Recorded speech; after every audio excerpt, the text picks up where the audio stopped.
Accessing agent files. Brian Sovryn. Early 21st century anarchist. Creator and host of the podcast Sovryn Tech. By the year 2021, the show would be instrumental in the downfall of various conservative ideologies in the government, helping usher in an incredible time. Hey, want to take a walk on the wild side and experience the bleeding edge of technology? Then get ready, because it doesn't get much more edgy than this. You're in for a wild ride. You're listening to Sovryn Tech with your host, the man in triple black, the golden stallion of the tech world, Brian Sovryn. He's got a huge brain. And now here's Brian. If you smell what the golden stallion is cooking. Oh man, you have no idea how many times I've wanted to do that.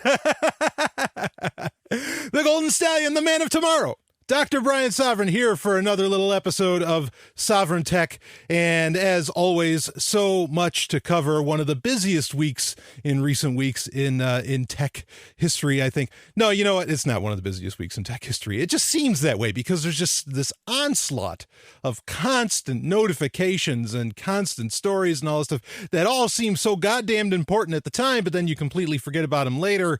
And but we'll talk about that in a second. First thing I want to talk about is I got very kindly quoted by P.H. Medore or P.H. Medore. I'm not sure if I got his name pronounced correctly, but I was quoted in a story on hacked.com, which is a great little news source, speaking of news sources, about Tutanota, which was a tool of the week last week.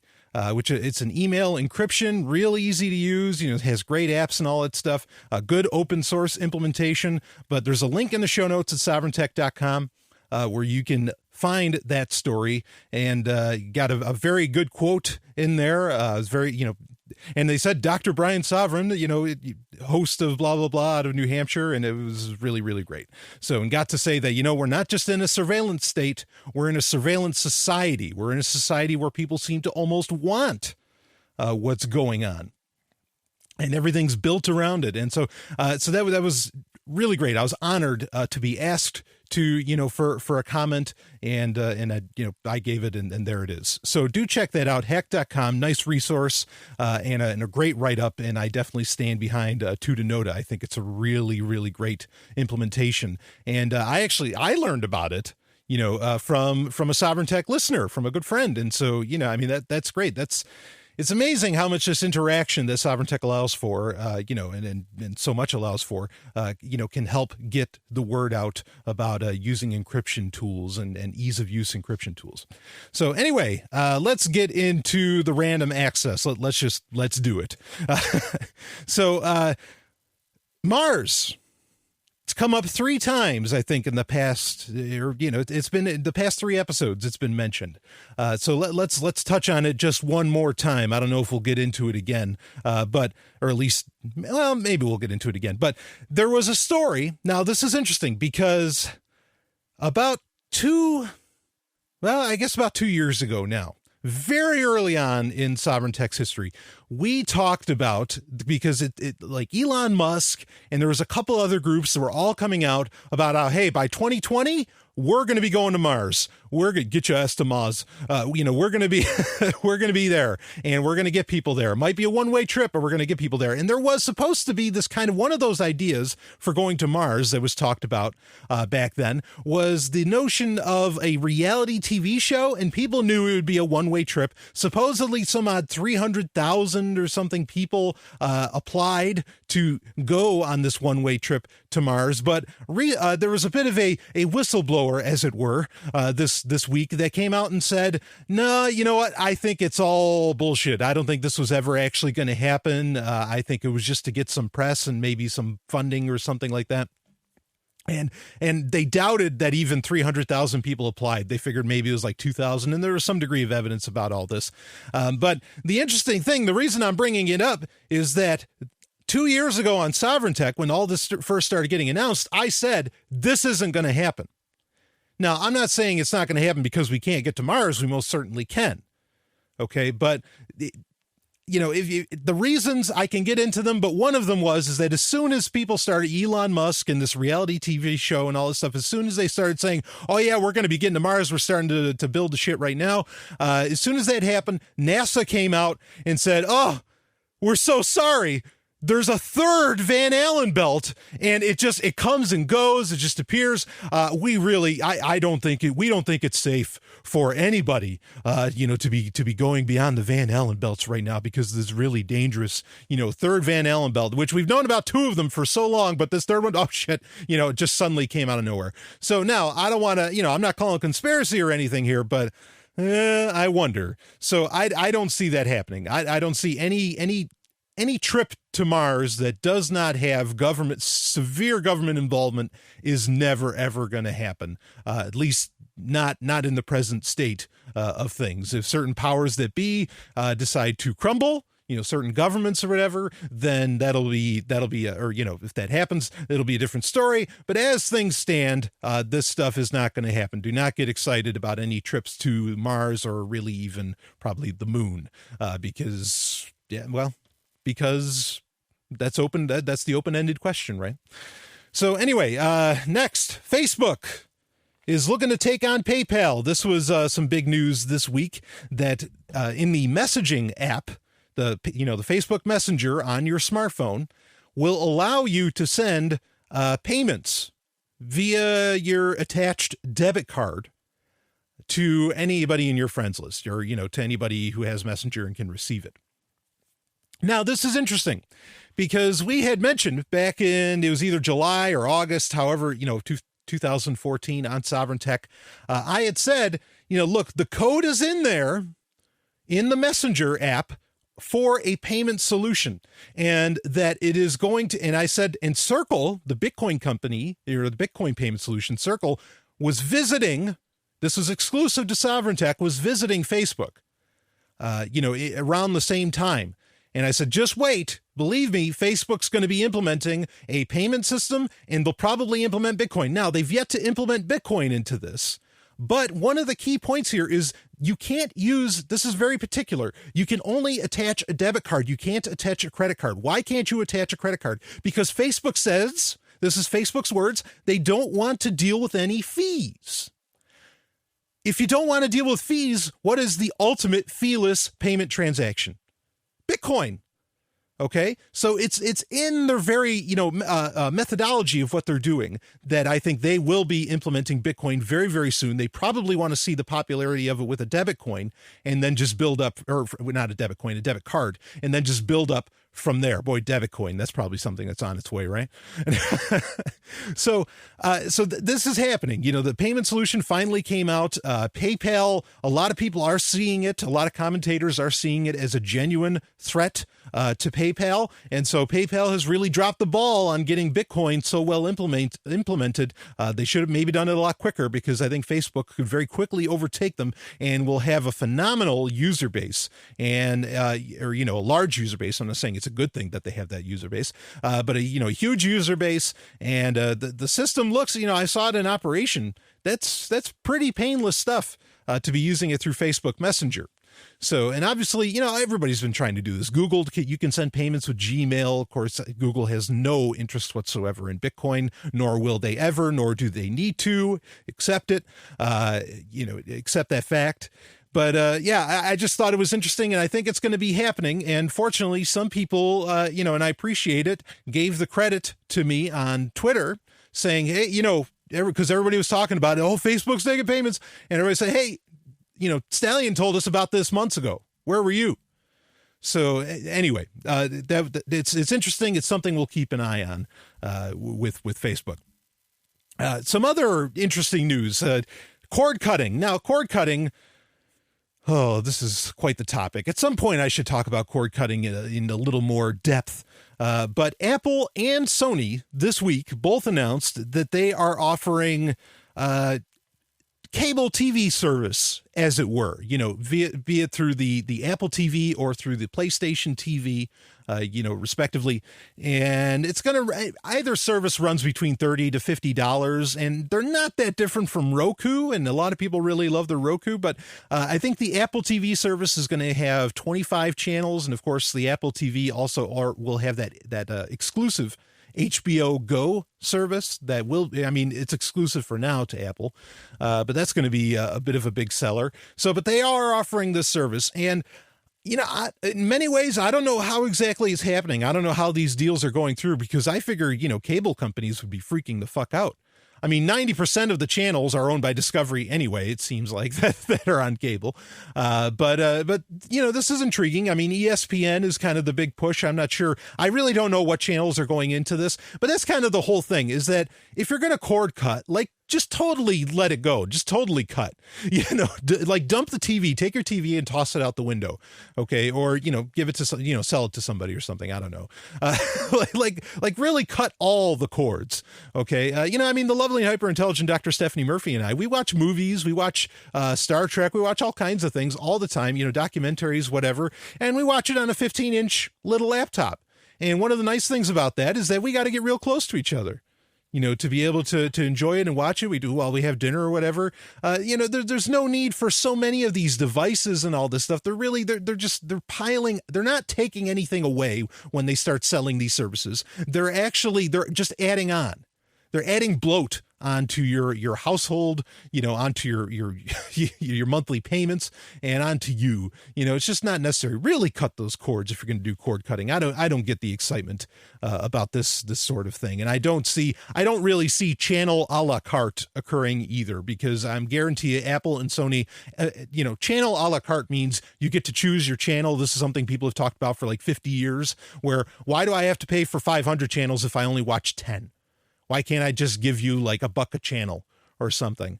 And obviously the reasons for that is that these things come in packages. That's how they get sold off. And that's, all has to do with advertising and all of this.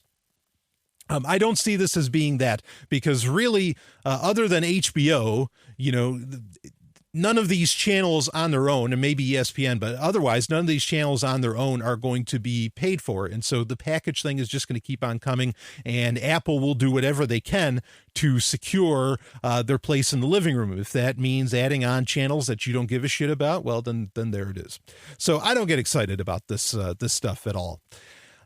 Something I wanted to talk about more, I didn't fully get my thoughts out last week on it, and I don't know necessarily if I'm going to get them out now, but that MacBook is still the talk of the town. Speaking of Apple, the MacBook, not the MacBook Pro or the MacBook Air, but just the straight up MacBook that got newly released at their Spring Forward event on March 6th.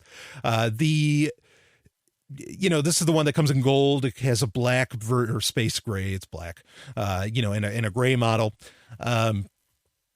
A lot of people are still really talking about this, and one of the things that they're talking about now, of course, there's the USB-C adapter on it, and the fact that it only has one. I agree, it's a bad idea that it only has one, but whatever. I'm not opposed to the whole notion.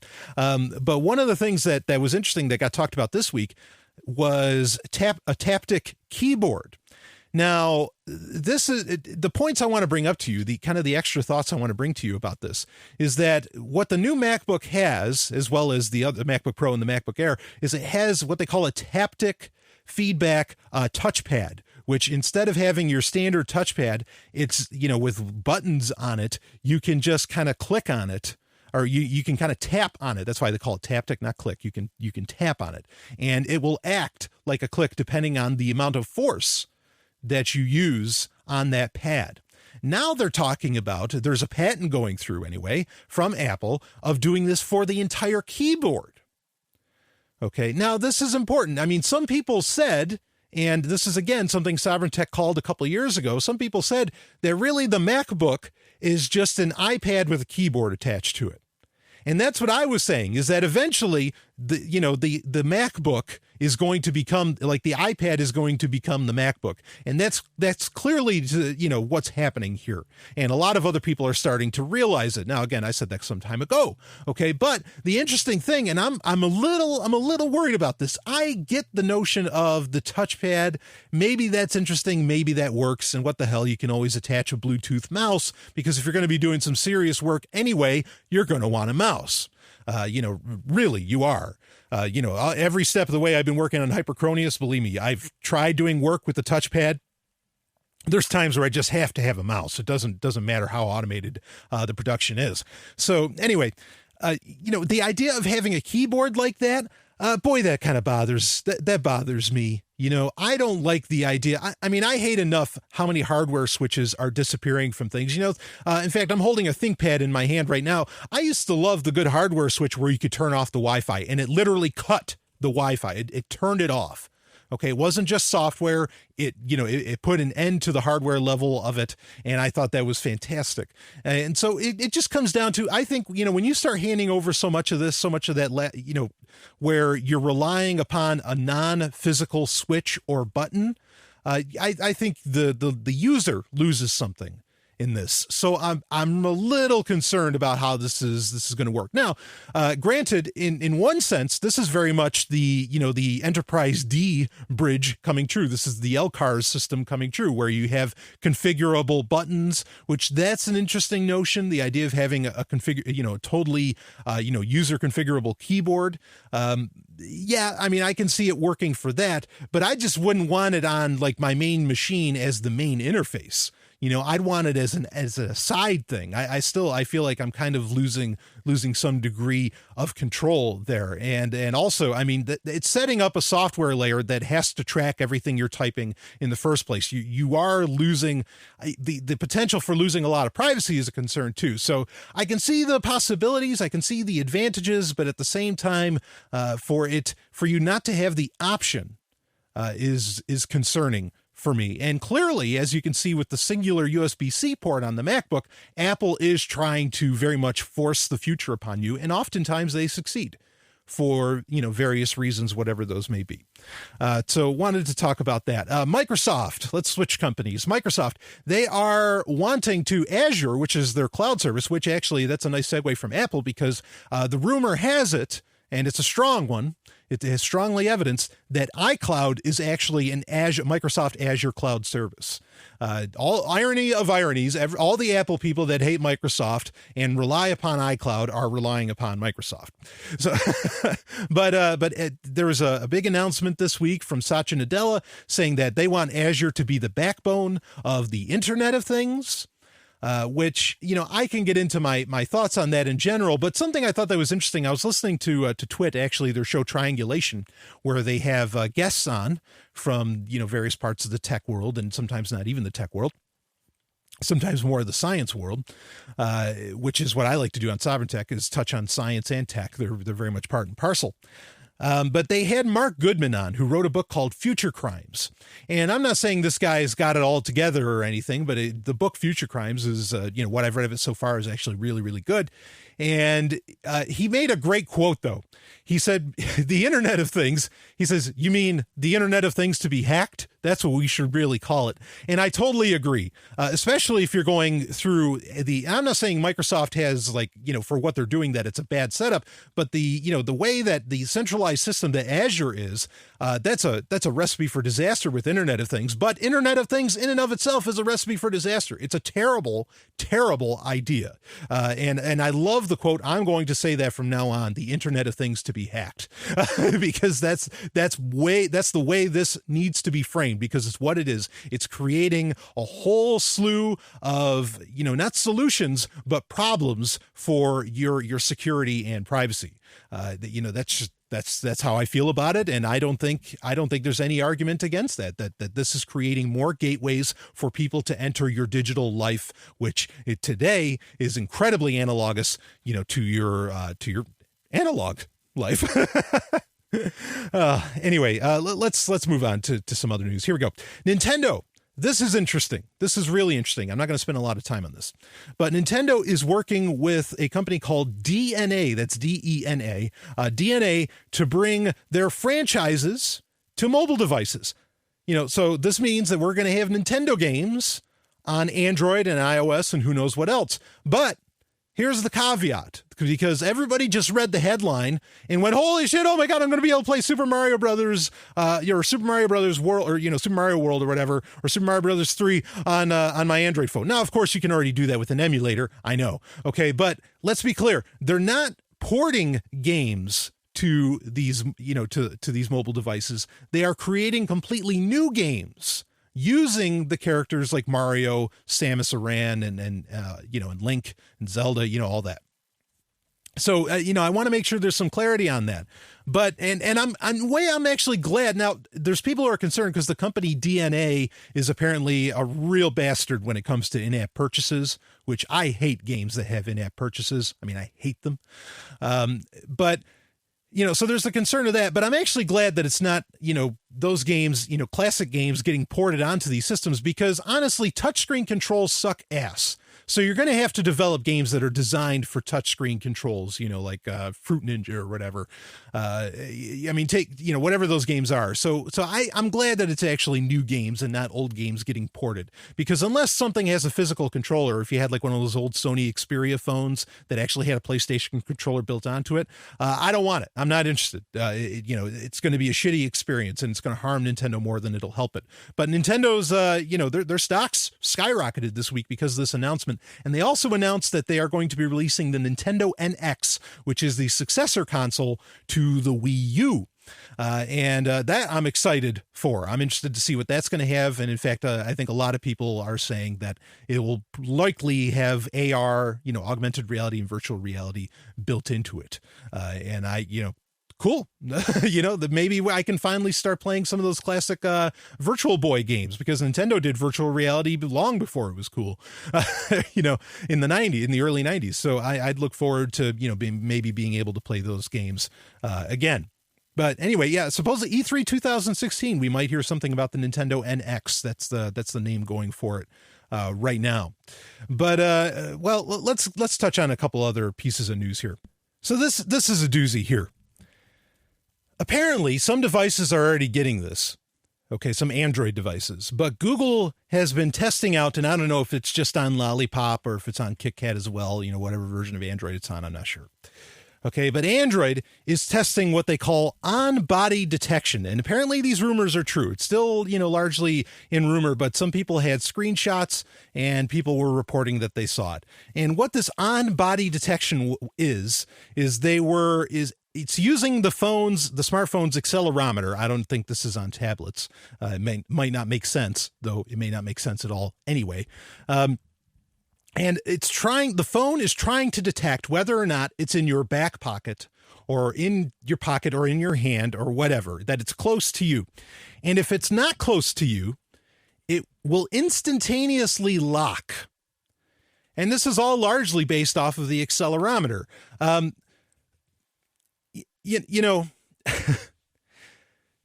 It's ridiculous. This is such stupid technology. Like, I said, I talked about it a little bit on social media, and I said, really, the only thing worse maybe than a nanny state is fucking nanny technology, right?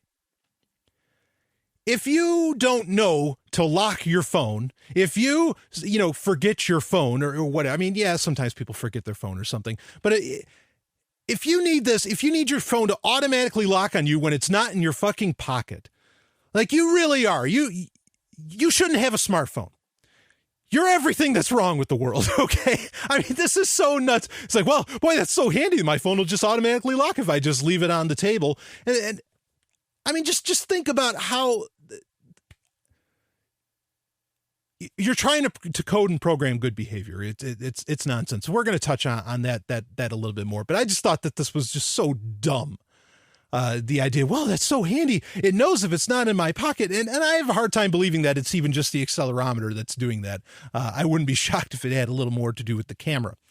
But just nonsense, waste of time code. Hopefully it's something that can be turned off. But once again, I just feel like And in fact, I mean, maybe they would make it so that when certain apps are playing, it would know not to lock. Like, I mean, when I'm doing a workout, I leave my phone open because I'm, flipping through music or whatever. And, it's sitting on next to the speakers. And I mean, this is so stupid. Security of your devices takes a little work on your part. And that's a good thing because it keeps it in mind. Okay. This out of sight, out of mind, everything does all this stuff automatically. Yeah, I see the appeal and the people that they're going for to hopefully please with it. But God damn it, people, take control of your own technology. Take responsibility for your own actions. Don't expect technology to solve every little shit. But anyway, now, think about it. Well, this is so great. When I walk out of the house, the lights just automatically turn off. Are you kidding me? How fucking lazy do you have to be to where you can't flick a switch? And how much are you going to pay for that? How much are you going to pay for that automatic light to do all that? Come on. Oh, man. This is bullshit entrepreneurship. It's, trying to solve problems. You're creating problems that don't exist, to sell a product. It nonsense. Anyway, so yeah. All right, let's get into our main story. Got a lot to cover here. Okay, let's get into our main story because something, last week, I mean, I guess, a lot of people don't listen to the show unless I talk about Bitcoin. So to some degree, I'm going to talk about Bitcoin here because a company called Glyph, they came out with and a lot of people seem to be pretty excited about this because everybody gets so fucking hot and bothered and excited about reputation systems and Bitcoin. Woo! Yeah. And so they set up a rating system. Now, Glyph, if you don't know, Glyph, it's available for iOS, Android. You can actually use it in a web interface as well. It's a, for what it is, it's a good app. And it allows you to actually, it's a closed source kind of messaging, encrypted messaging system. And very early on, as in like a year, year and a half ago, whatever, it allowed for Bitcoin payments to be sent. And so it became very popular for that. And something that they introduced this week was a reputation system. So I'm going to read a little bit here from their blog. You can now set a rating for another person after you've completed a transaction with them using Glyph Marketplace. Ratings you've received from completing transactions on Glyph will now be recorded and displayed as an average on your profile. Reputation ratings allow you to build up credibility for your account on Glyph. You can use them to help you make a decision as to whether you trust someone before completing a transaction with them. You must complete a transaction using a listing in Glyph Marketplace to be able to assign reputation. This means if a Bitcoin payment is involved, you must have a Coinbase or blockchain.info wallet attached and use Dealflow to make the payment. If you already completed a transaction in Glyph Marketplace, you should already have received an email allowing you to rate the other person or people you've interacted with. Transactions completed using or completed outside Glyph Marketplace will not offer a chance to set reputation. So I guess Glyph to some degree also has, also kind of has like a marketplace system of some kind, whatever, maybe trying to shoot for, I don't know, kind of an Open Bazaar style or NXT marketplace style kind of thing, whatever. Okay, so now this reputation system, and that's, it's important to bring up Open Bazaar and, even Silk Road and a lot of these various marketplaces online that allow people to, that are supposed to be the future of commerce and allow people to get things that your average 7-Eleven wouldn't let you buy, drugs, take your pick. I mean, I've bought stuff that wasn't drugs on Silk Road that was just banned books, because I wanted to go through the experience and all that. So, but let's talk about these solutions. Let's talk about this, these reputation ratings that they do. And this is the main story that I want to touch on. What they've done is they've set up a star system and review, not unlike Amazon has. Okay. Now I want to take the time to think about that. And there's a link in the show notes, sovereigntech.com, so you can take a look at what it looks like. And, it'll have like the user, and then underneath there'll be stars, these little gold stars. And maybe they'll get 5 stars or 4 stars or whatever. But I want to take a moment. I don't think people really spend enough time and just think about that and just look at it and really, really, take it in what exactly you're looking at. And what are you looking at? You're looking at gold stars. Your desire, be it with Glyph, OpenBazaar, take your pick, Silk Road, whatever, even Amazon, the largest marketplace on the planet, you're basing your decisions on something that's been used since kindergarten, something that was developed in kindergarten for kindergartners. You're basing the future of commerce on gold stars. You're trying to take reputation, which some would say is reputation is what separates humanity from the animals. You are trying to take reputation and trust and represent that with gold stars? Folks, you'll pardon me if I'm a little skittish about using grade school tactics to create a marketplace. In fact, I half wonder, because all this comes down to reputation, right? This is what everybody's crying for. We need reputation systems. We need ID systems. Please, we got to hold people accountable. I can't help but wonder if this whole desire for accountability and reputation comes from some kind of unprocessed trauma in people that they didn't get enough gold stars from Miss Waskowitz in 3rd grade. Oh, I'm sorry, little Johnny. Your paper wasn't good enough. Oh, yeah? Well, when I get older, I'm going to build a marketplace, and it's going to use gold stars, and I'm going to get all the gold stars I ever wanted in my life.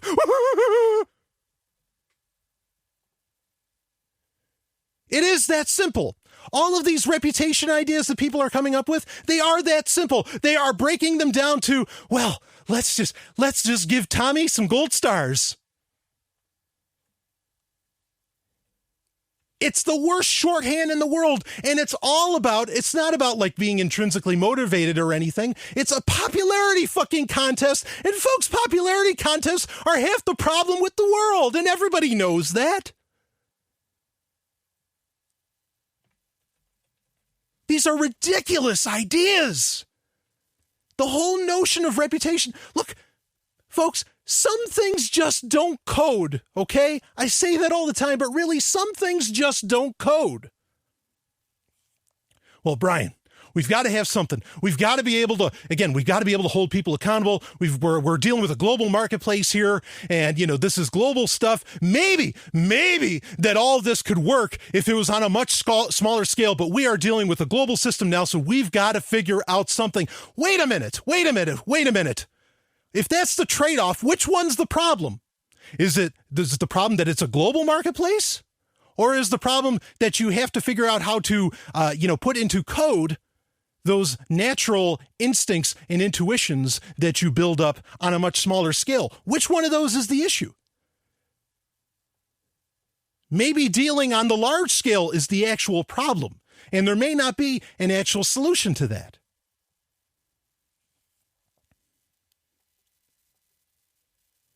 Now, there's some other people that are trying to do this sort of thing. There's a new altcoin coming out called the NEM, New Economy Movement.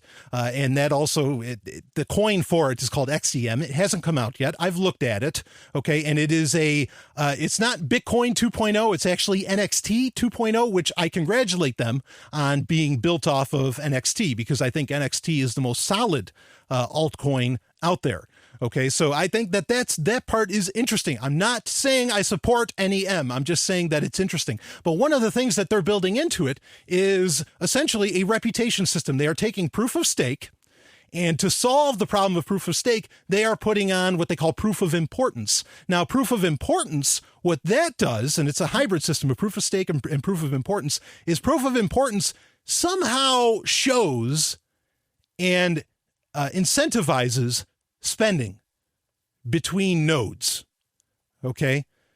And so it's supposed to keep hoarding from occurring, because that's the problem with proof of stake, right? Is that you get coinage and all this stuff. And without getting into all the technical aspects of that, let's be clear on this, that what that's really about, and please, I think NEM, I think the average person, okay, is going to be, the average crypto enthusiast is going to be incredibly excited about NEM. They're going to see a serious future for it. And if you wanted to make a ton of money, maybe grabbing NEM, maybe, I'm not giving you investing advice. Maybe, that would be an investment, because a lot of people seem to be pretty excited about this, and it is a new idea out of the bunch.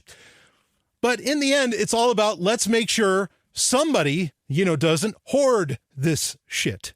Somebody doesn't save. And once again, it comes down to where people are trying to code, quote unquote, good behavior, and force it upon people.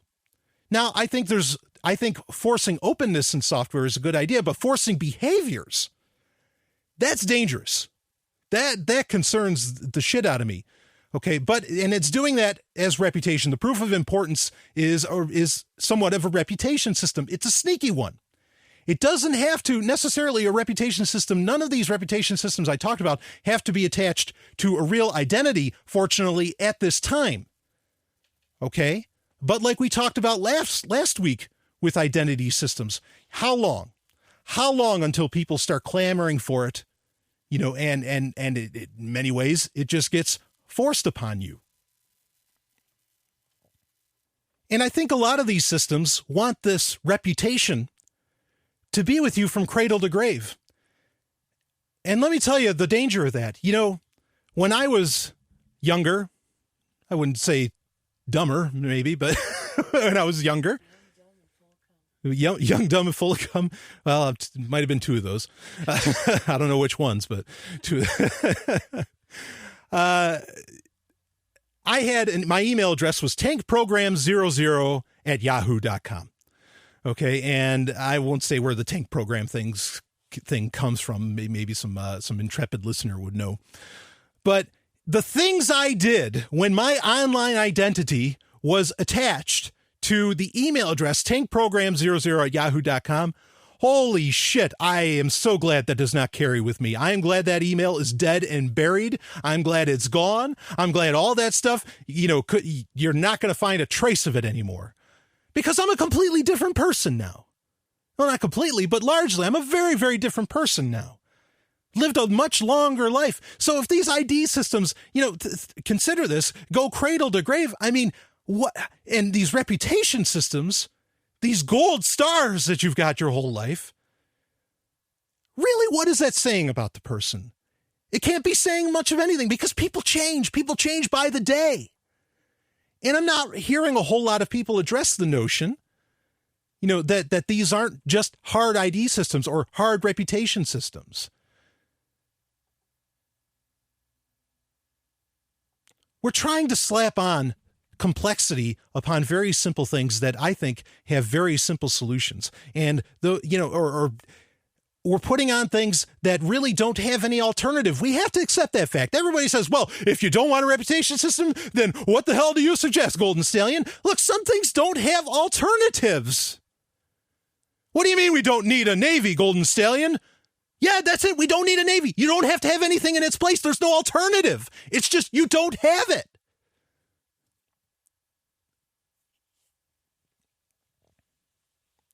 Reputation. If I had to own up to the reputation when I was Tank Program 00, oh hell. But that's not even fair to hold that upon people when they do a complete change of heart. Or a change of life. No, reputation systems can be just as tyrannical as ID, as code, as the gun. And let's keep it real simple here, folks. You are wanting to create a trust system based upon, like I said, the kindergarten system of getting 5 gold stars.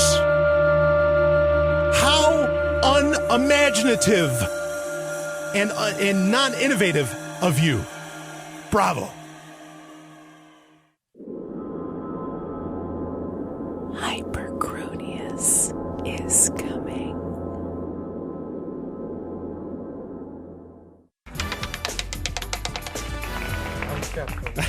Thank you. Thank you so much. Yes, thank you. If you'll excuse me.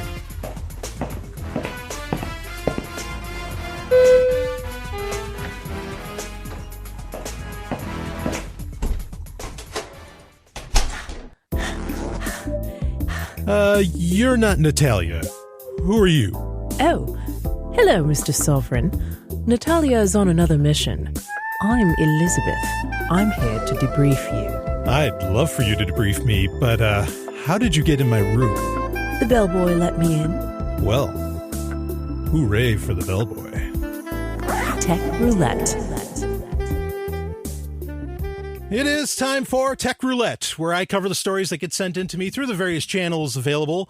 Of course, the Twitter, it's at Sovryn Tech, the email address, brian@zomiaofflinegames.com. There's BitMessage, which people can get in touch with me through. Whole slew, Telegram, at Sovryn. That's Sovryn, of course. Plenty of ways to get in touch with me. Just go to sovryntech.com, look in show notes, you can find all of them. Okay, also there's Proton Mail, anarchy at protonmail.ch. But anyway, I want to just touching on the last segment. I think a lot of people feel, that maybe I get a little over passionate about some of these things, but really what's at stake? What are the stakes here? What's how high? You know what I mean? How serious is this stuff? I'm talking about, and this stuff gets sold to people. A lot of this crypto technology and whatever gets sold as freeing forces, as changing the very nature of the economy, changing the very nature of human interaction, like that NEM, the new economy movement. They specifically say that we want to change. In their writings, they say in their businesses, they want to change the very nature of business where there isn't a boss-employee hierarchical structure. I like that notion. They say they want it to be partners and friends, that somehow they want this new economy movement to bring that on. That's a great goal, but let's be clear just how earth-shattering that is. And so we need, these things are to be taken very seriously. The stakes are very high. So getting passionate about it, I think, is important. It's not just something where we should interview these people that are developing this stuff and say, oh, well, that just sounds fine and dandy. No, it's like iNation. All this stuff, this is stuff that's trying to, change the foundations of civilization in a very real sense. They deserve, scrutiny, criticism, and support when necessary. Okay, so it's important to be passionate about these things. If you have, you can still email me and say you disagree and whatever. All that's fine. Okay, and I'll address it, when I can. But, there it is. So anyway, let's change things up because, like I said, I'd love to talk science. It's actually, I like talking that even more than I like talking tech, and certainly far more than I enjoy talking about Bitcoin. I'll address that subject maybe during important messages this week. But all right, this week, let's do this. This week, there was, really, the science world went alight with apparently a paper from NASA saying that a miracle engine was developed. And so I am going to read from IO9 because, if anything, I like to deliver a good reality check here and there because people got real excited, saying, oh man, we're going to be traveling the stars now, limitless energy, blah, blah, blah. Whoa. Calm down those fever dreams. Let's read this here. This is from IO9, from Cuba Lee. Don't get too excited about NASA's new miracle engine. Reading on, news spread quickly this week that a propulsion system said to violate the laws of physics had been validated by no less an authority than NASA itself. Could a fuel-less space drive propelled by microwave thrust, something once deemed impossible, actually be possible? We spoke with some experts. Let's just say they're skeptical. Earlier this week, Wired reported an unusual engine designed and tested by researchers at NASA's Johnson Space Center. Dubbed the Cannae drive, the propulsion system is similar to the so-called EM drive, a reactionless engine proposed years ago by British engineer Roger Scheuer and proposed in a 2006 write-up in New Scientist. Both space drives are designed to convert electric power into thrust by bouncing microwaves around in a closed container, thereby eliminating the need for onboard propellant. The concept has been roundly criticized for appearing to violate the law of conservation of momentum. And yet, Chinese scientists claimed last year to have built an EM drive capable of producing thrust. Now, in a paper presented at last week's 50th Joint Propulsion Conference in Cleveland, Ohio, a team of NASA researchers claims its Kinney drive has also achieved thrust.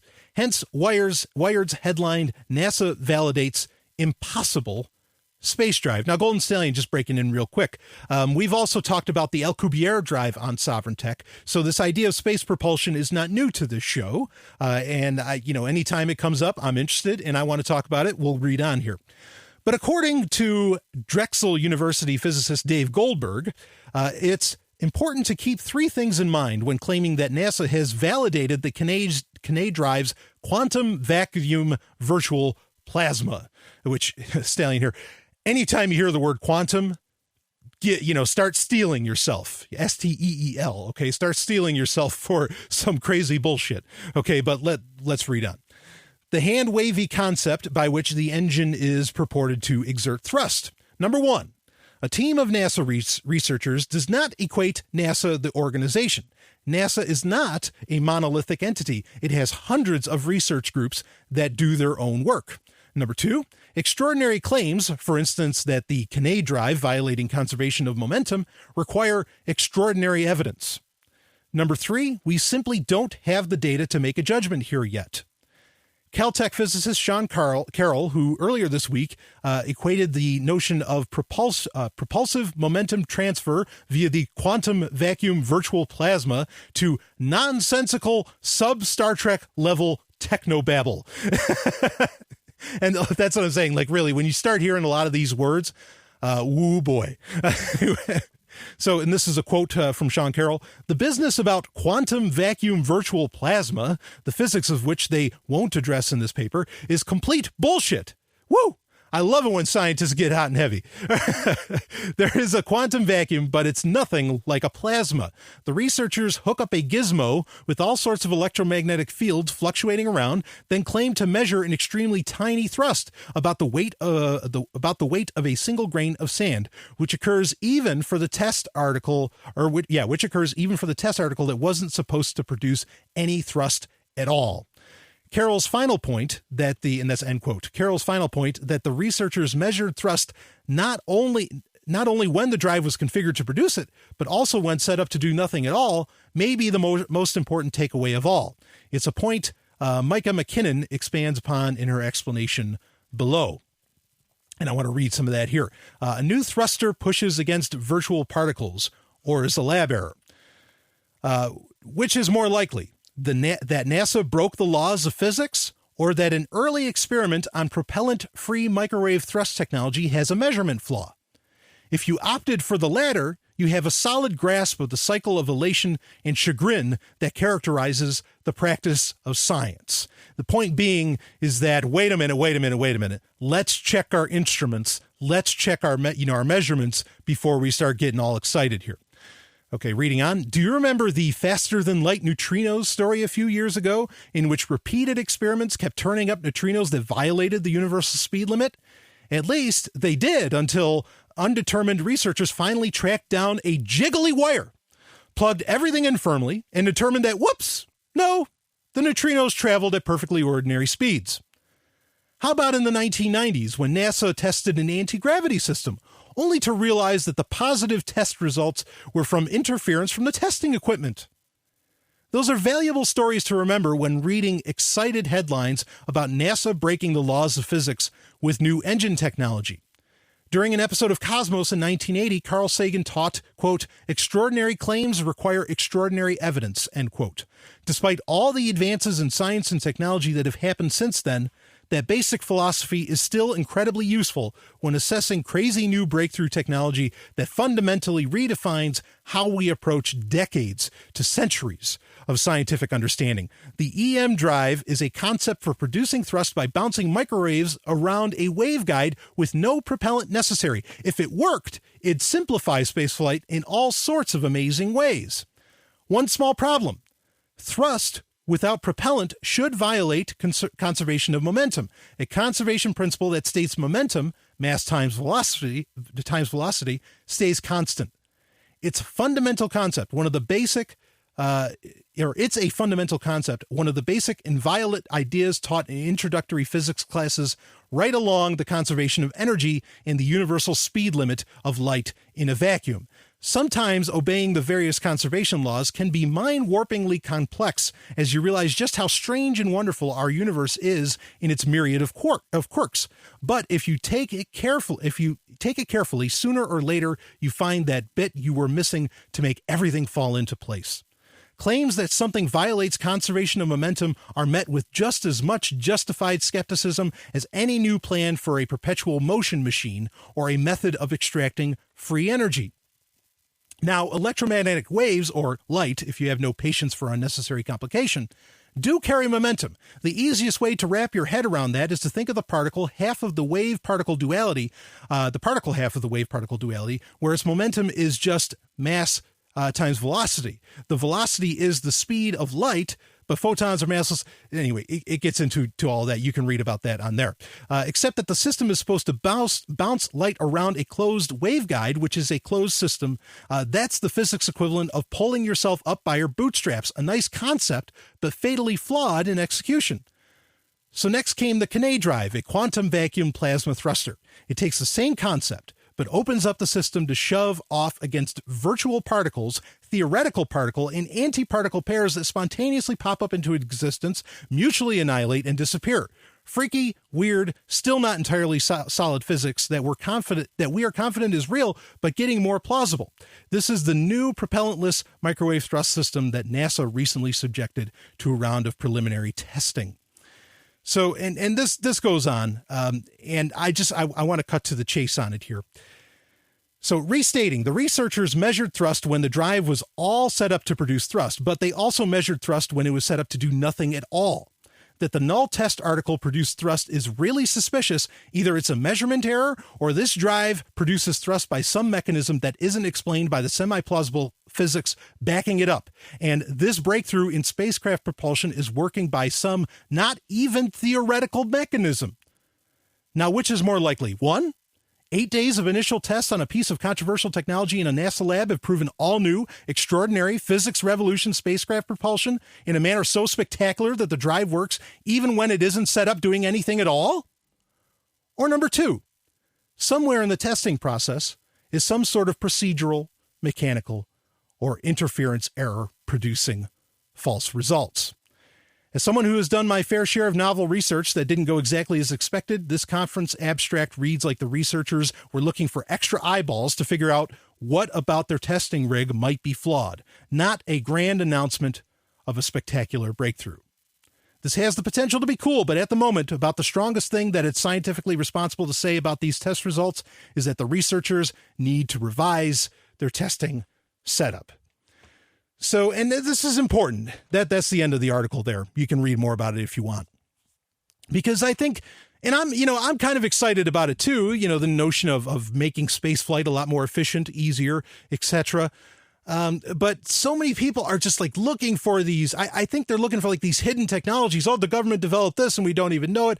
And sometimes, especially when you get Snowden revelations and you find out that there's like all this encryption technology or cracking technology that they have, software and code and whatever, that you think, oh, they're hiding all kinds of stuff. Science stands, much like if one believes in the notion of rights, science stands without governments or not. The laws of physics, the government, and it's a fortunate thing that the government doesn't control the laws of physics. I mean, imagine if they wrote those laws, how fucked we'd be. Okay. But there are things that stand in reality. Okay. And they can be tested and they can be tested well. And you want to triple check everything. I saw so many people get excited about this new engine just like they did with the Alcubierre drive. And I was just like, no. How much science has it been subjected to? What can you look at the papers and like, does it even match up with a lot of the laws of physics that we've laid out so far? And, let's be clear. I'm not saying that those laws can't be changed. And there are things that move, again, this whole article is talking about how light moves in a vacuum. Well, there's something called redshifting where light does actually go seemingly faster than light. Okay. And there may be new laws, the way that Newtonian physics, the way that gravity was described and written down by Newton, it's different now. Like it's been expanded upon and rewritten. But I want to say this, that, even Einstein himself said that if there's any rules that 100 years or 1,000 years from now don't change, it'll be the laws of thermodynamics. And this engine breaks both of them. And I'm inclined to agree that those seem to always hold up, and the laws of thermodynamics really do explain so much about life when if you apply them in a larger scale. It's really fascinating what you come up with. So no, the Golden Stallion, this got sent in by a listener, or the initial story was actually saying, oh my God, we solved it. We cracked it. We've got, pretty much a perpetual motion machine here. No, Golden Stallion is here to tell you that no, I don't believe that that's what's happened here. And this is literally a miracle engine. Can that possibly happen at some point in the future? Maybe, maybe. But I don't think that this is it. And I don't think the Chinese developed a working EM drive. I think that they were just looking to kind of shock the world and maybe, make some people quake in their boots or whatever. And this isn't interesting. The other thing that this is interesting about is it's a real indictment against NASA and why we need private space development companies. Okay, because in my opinion, you can't trust NASA.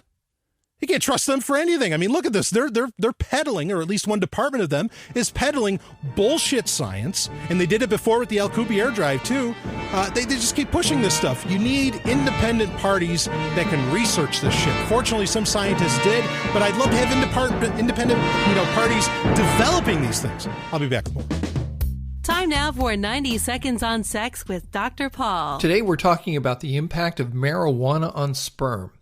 Now, we tend to think of sperm as being fast little swimmers, perhaps suffering from hyperactivity, but it isn't until hours after sperm are ejaculated into a woman's vagina and they finally have an egg in their crosshairs that they switch on the afterburners.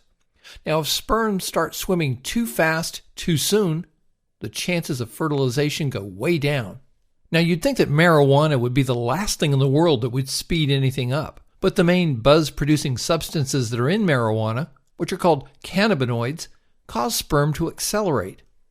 Now, cannabinoids are naturally present in men's and women's bodies, even if they've never lit up a single joint. But they work in such a way that they cause the sperm to speed up only at the right time.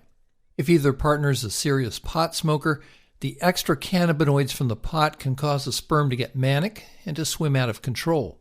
If it's a guy who's smoking marijuana, his sperm might come out the end of his penis burning rubber, biologically speaking.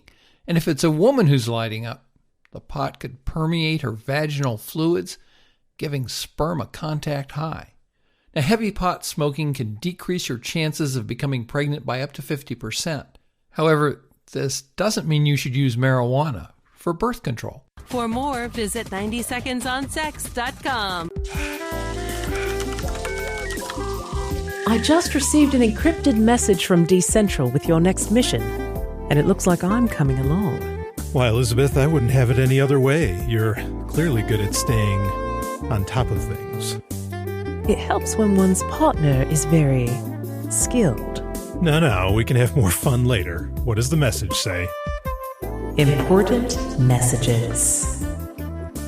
It is time for Important Messages, where I cover the questions, the emails, the messages that get sent to me through the various channels available for Sovryn Tech. Of course, there's Brian at ZomiOfflineGames.com. There's BitMessage, again, Twitter, even Google+. I mean, you take your pick. There's plenty of ways to get in touch with the show. And, you can ask me, it doesn't even have to be a science or tech question. It can be, I've gotten all kinds of wild questions and you can send those too. It could be philosophical. You take your pick. And I'll give you an answer. Sometimes the answer might be, I don't know. But I think that's kind of the beginning of wisdom, right? So that's okay. But let's get into some of these questions. One of them I got was actually on Twitter, where Daryl W. Perry, who is, talk about a serious activist in New Hampshire. He has his own, he does Peace, Love, Liberty Radio, he does all kinds of things, Freedom Press Publications, fpp.cc, I think is his website. But anyway, on Twitter, he had asked me, because last week I had talked about self-driving cars, and he actually asked, what about self-driving flying cars? Because I don't like the idea of self-driving cars at all. And so there's a company called Aeromobile, which is developing flying cars that, he wasn't asking about the self-driving. What I was talking about last week was that why there aren't flying cars. And my statement is because there's borders. Because, countries aren't just going to let people in their car, just go crossing over, these imaginary lines. Because, borders, that's what they are. They're bullshit. Okay. And so what about self-driving ones? And I guess the implication is that Aeromobile would keep you from flying over into Mexico or Canada if you lived in the colonies, or, what's known as the United States of America. But I like to call them the colonies. And, how do I feel about that? Do I think that that's something that will take off? Yeah, maybe. Pun there. Maybe self-driving flying cars will take off. I'm not excited about them at all, but just keep in mind that you're not going to have actual control. And for me, if I don't have actual control, yeah, it's nice to fly and whatever, and maybe fly independently on your own. I guess there's, advantages to that, but I like to steer, and if it's not going to let me steer, then, it's a sightseeing trip. And yeah, I get the appeal to that, but whatever. I don't know. It doesn't excite me at all. So maybe if they're self-driving, as long as whatever it is under government or corporation control, maybe they're one and the same, then yeah, I could see it happening. Okay. But I'm not a fan. I want a flying car that actually, I have complete control over, and I can go wherever I want with it. Let's see. Speaking of being in the skies, someone asked me about, how do you feel about Apple buying a satellite from Boeing? Someone got in touch with me on Twitter about this. And I think this lends itself to, and this is happening, Apple is interested in buying, essentially internet transmitting satellites from Boeing. And I think that this is something I've talked about, this is many episodes ago, many months ago, maybe even a year ago, where I talked about how I think that how a lot of these, big tech corporations, Apple, Google, whatever, in fact, Google's kind of proven the point because they already admitted that they want to build their own cities. And they have pretty much their own state department at Google. I think a lot of these big tech companies are looking to, in many ways, create their own little countries. Okay. And it's not an outlandish idea when, honestly, I promote the notion of people creating, digital pirate utopias, digital countries and stuff like that. I think it should be physical as well. Okay. But, I don't think that that's outlandish. I totally support the idea of having your own, interconnected ecosystem. Perhaps you use quantum communications within that, which I could talk about that. I've talked about it in the past too, but I could talk about that more. There's a lot of interesting news about that came out this week, which is way more exciting for me than blockchain technology. But anyway, so Apple buying a satellite from Boeing. Yeah, I think that, and the idea was actually the implication from the stories that I read about Apple getting it from Boeing is that they could use it for mesh networking of a type. And I think that fits right in with what I was saying, because Apple products, the iPhone and I don't know if the iPad necessarily has it, but they have this multi-peer connectivity framework that is what allows technologies like Fire Chat, which is pretty cool, from Open Garden Systems, and a bunch of other stuff to essentially for devices to communicate without a cellular connection and without an internet connection. And it goes just over Bluetooth. And so Boeing, Apple getting, satellites from Boeing would, I think, lends itself to the notion that they are going to set it up to where Apple devices, through that multi-peer connectivity framework, can communicate on their own internet, on their own interconnected system, their own mesh network, literally a mesh network. So, and that's a cool technology. I'd love to see it, an open standard of that, not something that's going to be proprietary of any kind. But that's what I think that's all about. And I think that just lends credence to that prediction of mine, that's something that Apple was shooting for, was they were going to eventually have their own, mesh networked internet. So thanks for sending that story in, because I found that really, to be really fascinating. Let's see. Someone here, I'm going to read a good chunk of this, because someone asked me recently, we've been talking about that, hey, maybe a dumbphone is something that you're interested in, considering the extreme lack of privacy and security that smartphones are providing. And that's not to say that dumb phones would somehow provide you with security and privacy, but it would eliminate a lot of the open the open issues with smartphones, all the sensors and and all this, the constant communication and all that kind of bullshit. So dumb phones would be very much significantly lesser of two evils. And so I got this email, and it was, Brian, after cracking the LCD of my second smartphone and damaging the USB port of a fourth this past year, I am looking to make the switch to a dumb phone / tablet combination, which is something I've recommended. I did a Dark Android special, and I'm still working on the website darkandroid.info that will lay out how to go about this. But the idea for me is that if you really needed a phone, get a smartphone. And if you need an Android tablet, you can make an Android tablet pretty secure if you use, if you just use the tablet. But is, something that doesn't have a SIM card on it. Do not put the SIM card into the device. If you have a SIM card, fuck your security and privacy. You don't have it. Okay. And this is something I said long before the Snowden revelation about SIM card private keys getting cracked. So anyway, and I'm sure that many of your other listeners am interested on your recommendations for the hardware. Ideally, I am looking for a dumb phone with some or all of the following features. And I'm going to list off these features. Number 1, the ability to flash and open source firmware. Number 2, Bluetooth with a tethering profile to connect to my Wi-Fi only tablet. Number 3, rugged, preferably waterproof design. A flip phone that encloses the display and keys would be ideal.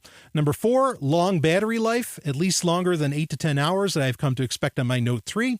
And number 5, GSM. In spite of the major flaws inherent in SIM cards, I like the ability to slap in disposable prepaid SIMs whenever I feel like it. Additionally, the world uses GSM, and I like being able to cross borders without changing phones.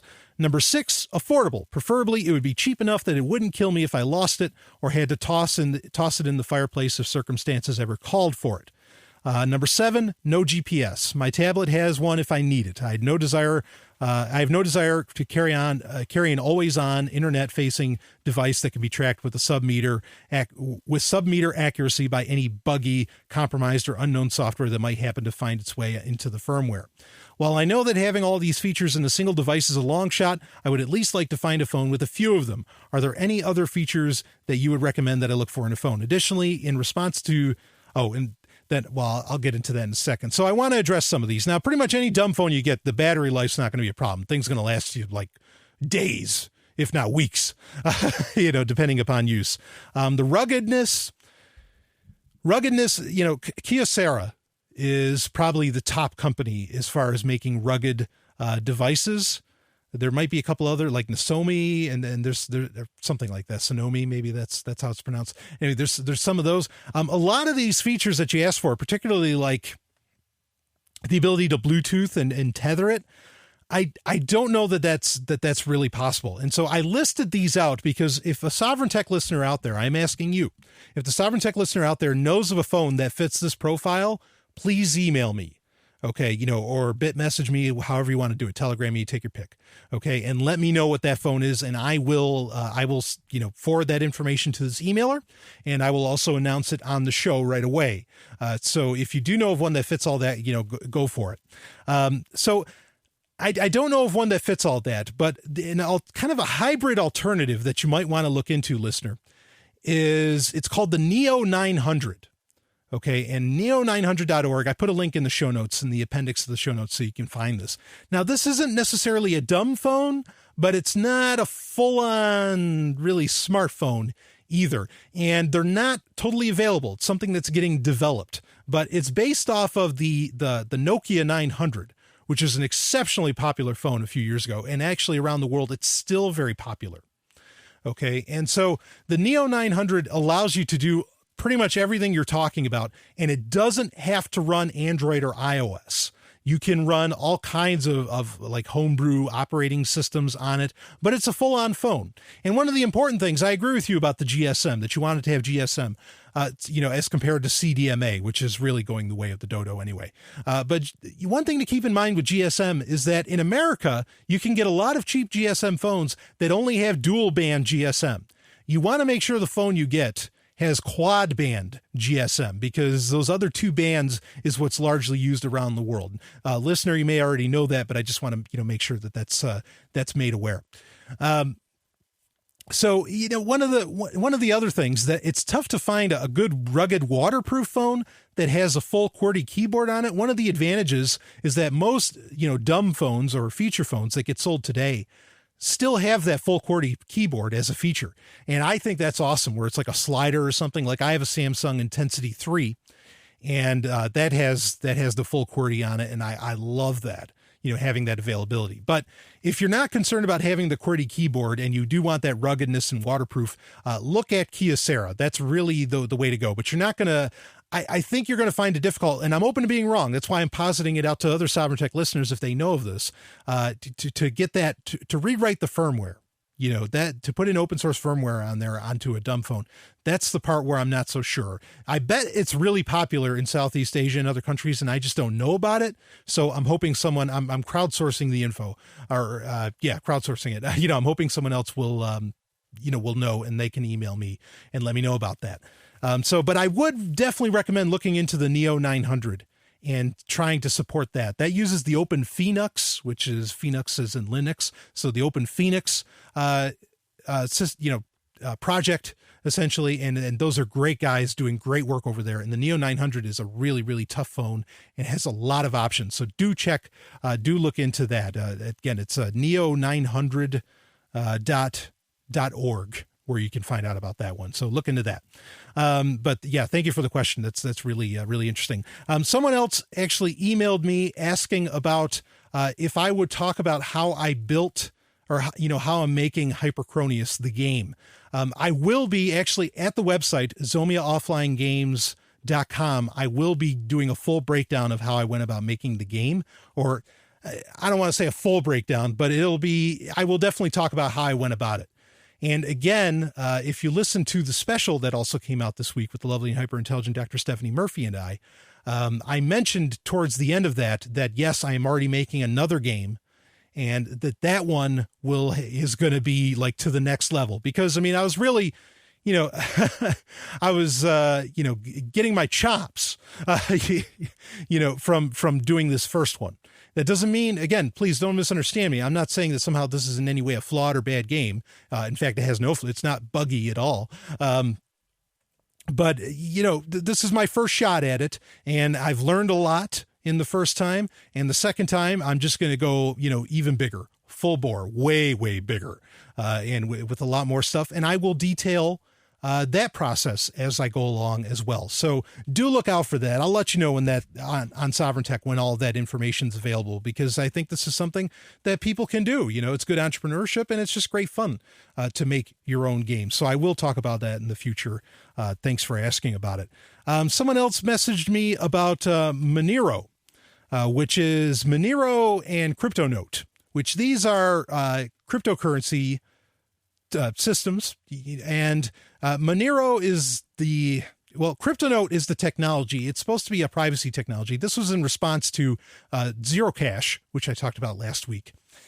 And CryptoNote, I think Bryce Weiner is behind it, who I like Bryce Weiner. I know a lot of people don't, but I don't have any beef with him. And CryptoNote, I did talk about a long time ago on Sovryn Tech, and that I thought it was interesting. The technology itself, CryptoNote, I think is worth looking into, and doesn't hurt to use it.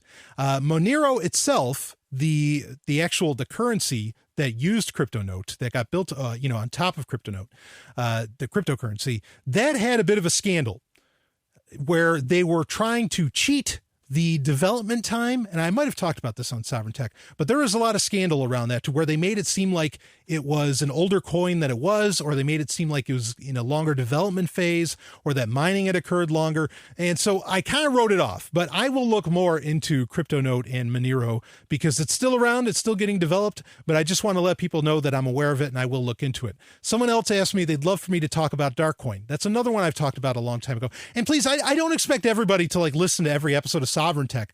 The only thing is that, you know, some of these topics, I like to think I'm pretty bleeding edge, and I do talk about them, you know, like as they're coming before they're popular. I'm not trying to make some kind of hipster comment or anything here. Okay. I'm really not. And so I'm glad that people, you know, I have no problem with readdressing issues and talking about them again. That's perfectly fine. And I'm glad that people bring these things to my attention and want to hear about them. And I know I get new listeners every week, and that's really exciting. Okay. So, but you know, so if I'm not talking about it, sometimes it's because I've already talked about it and, you know, and maybe I've written it off.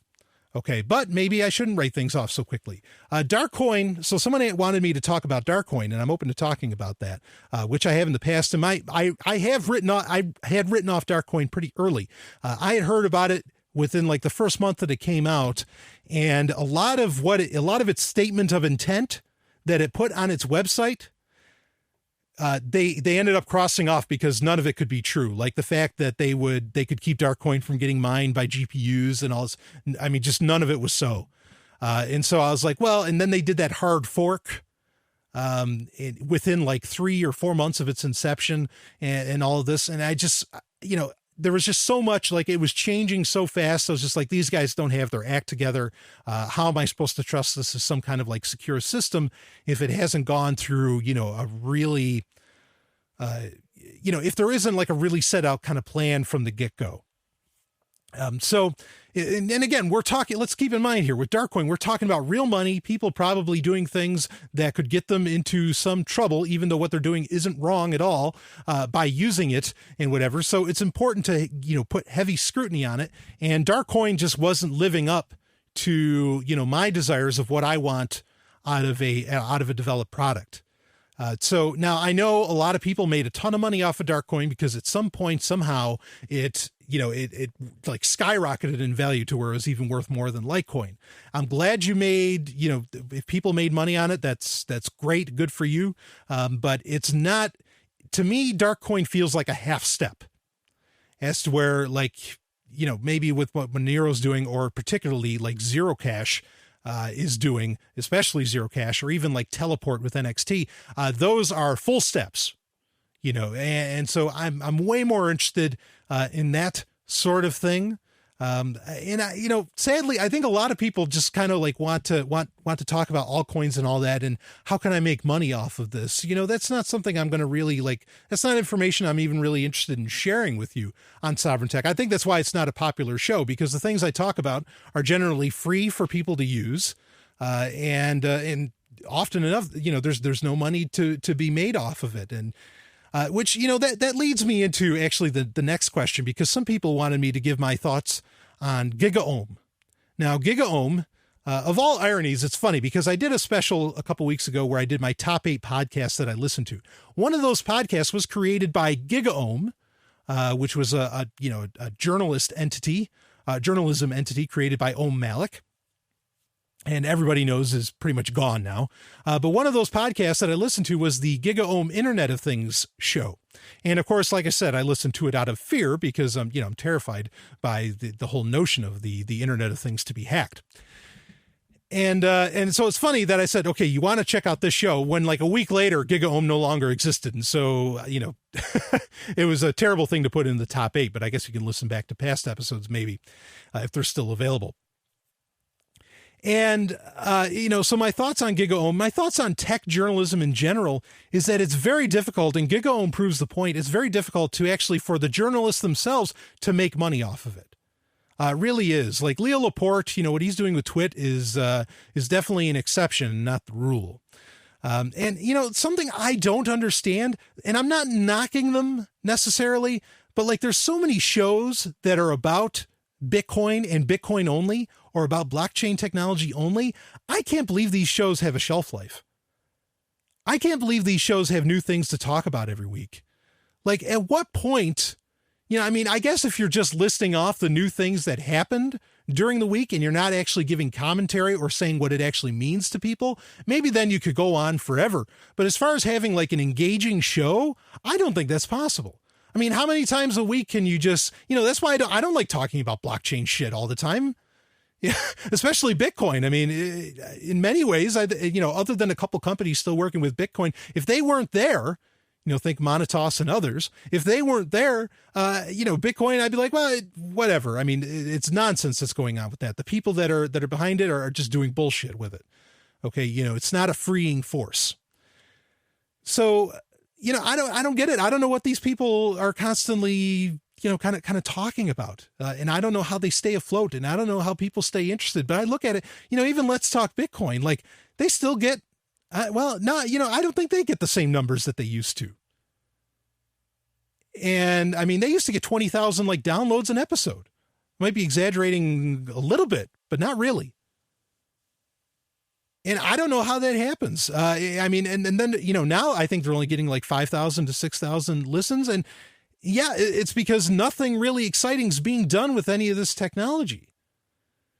And so maybe that's what's happening. Maybe that's what's happening with tech journalism in general, is that all this stuff, like, I mean, really, when it gets to the point to where tech journalism is about sharing pictures of leaked phones, as in, what does that phone do any different than the phone that came out last year? No, really. Well, it takes great pictures. Well, you know what? Seriously, pictures couldn't begin to capture my life. And if somehow pictures could capture yours, maybe you want to take a good look at your life.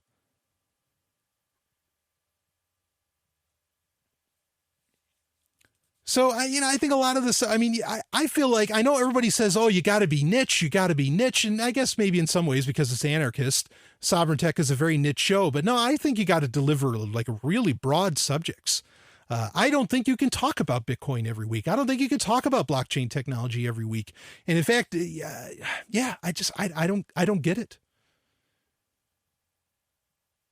You're going to run out of topics. You're going to just you're going to be a record saying the same thing all the time. And then often what I think happens with a lot of these people is they start to, maybe sometimes they start saying things just to shock. And I hate that. God, I hate that.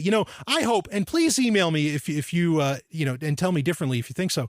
The way I title the show, I hope I deliver on every title.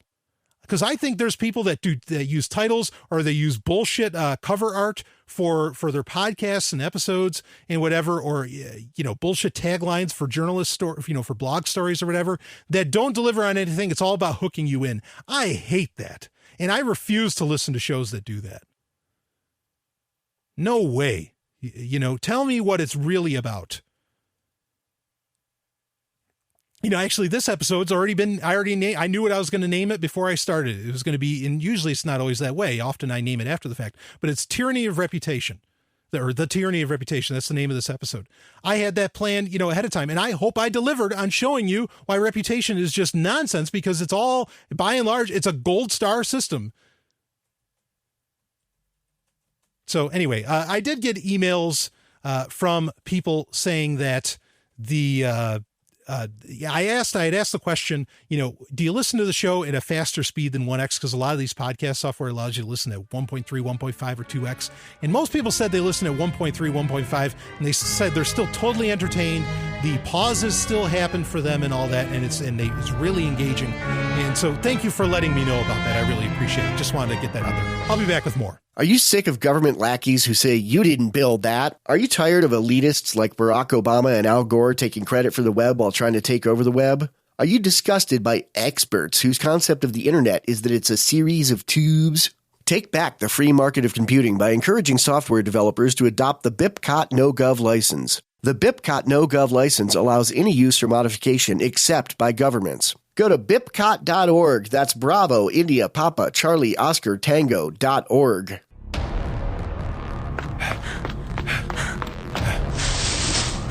We're never going to make it out alive if those blockchain drones get off the ground.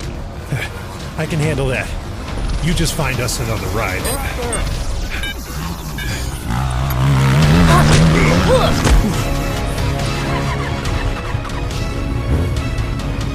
Get on! Nice moves. When did you learn that? I'm with you. No guns, no killing. Are the drones taken care of? They are now. Nothing works better than a quick hack. Let's get going. Hacksec. It is time for Hacksec, where we talk issues of hackers and security. Of course, hackers are heroes on Sovryn Tech, and if they're not a if they're not a hero, then we don't call them hackers. We call them crackers, or other. There's other terms as well. Cyber criminals, it's an interesting term that I learned from Mark Goodman. But anyway, of course, who defines what the crime is, right? That becomes the issue there. So anyway, this week, this is interesting. Now, I think a lot of people feel that magazines are dead, and in some ways they are. But, I've talked about how this really nice curation of content that magazines really offer you, I've talked about this in recent episodes, is pretty interesting. But one magazine that I'll never not subscribe to, and I've been subscribed to for decades, is 2600, which is the Hacker Quarterly. And I had originally, honestly, this used to be called, Hacksec used to be called Hacker Stories. And I originally wanted it to be largely me reading from like old issues of 2600, talking about stories about hackers. And, it evolved into different things than that, especially when the Snowden revelations occurred. But this week, I actually want to read from 2600, and this is from the most recent issue from winter 2014 to 2015. And it's the 21st Century Hacker Manifesto. Now, I've read the Hacker Manifesto very early on, in very early episodes of Sovryn Tech. And so this is the 21st century one. Now, I don't think anyone is, uniformly agreeing with this yet. At least I haven't gotten that sense from the community that this has been universally adopted, as to where the original Hacker Manifesto from, 30 years ago certainly has been widely adopted. But I want to read it. I think this is interesting. This has some interesting points. And clearly this is from a guy, and the guy's name is Prisoner Number 6. I love the fact that 2600 will publish anonymously. And if Prisoner Number 6, if you don't know what that's from the show The Prisoner, not the new one that had, what was his name, Jim Caviezel in it or whatever. The original one from the 60s. It was just a fantastic show. Anyway, and, he writes this out, and clearly this is a guy who's been around for a while, in my opinion, because he lays out a lot of what I had understood as being the hacker or the cypherpunk ethos in the 90s. I'm not claiming to be a hacker of any kind, nor, I'm not confirming or denying here. Okay. But let's read this. The 21st Century Hacker Manifesto. 1, this is numbered. Hackers are no longer anonymous, independent operators or groups. We are now a known and calculated factor in the machinations of the most powerful individuals, groups, megacorps, governments, cartels, mafias, etc. on Earth, except for the very best, and even then, for how long?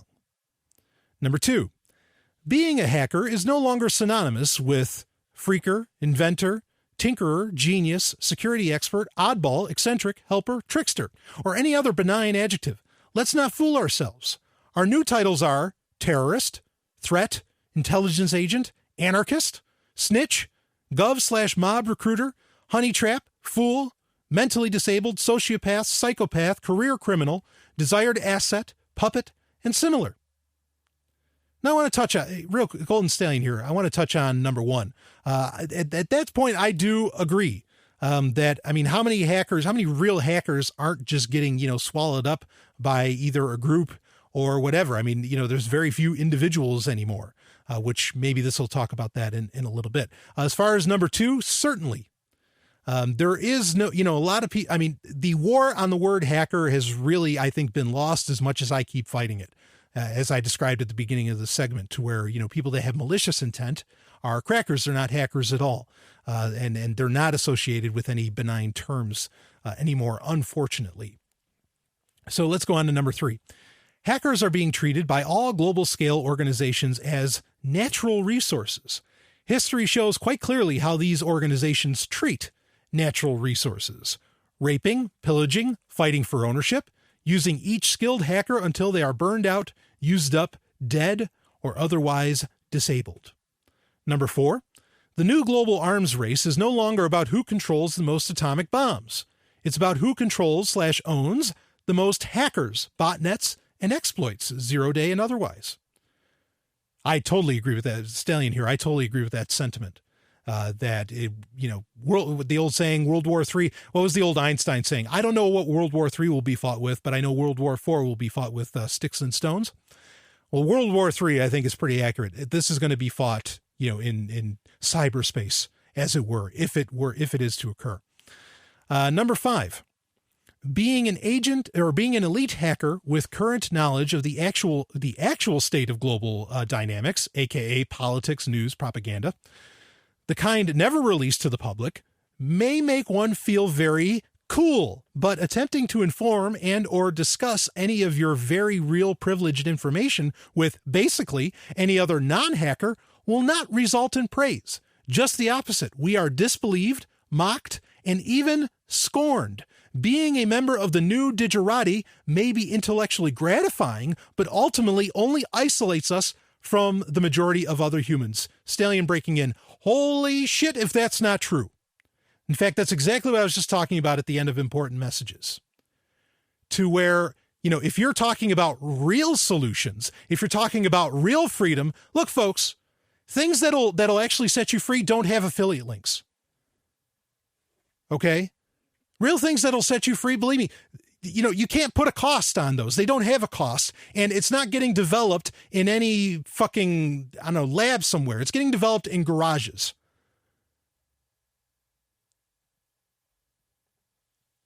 It's not going to make you popular. Sovereign Tech's not popular.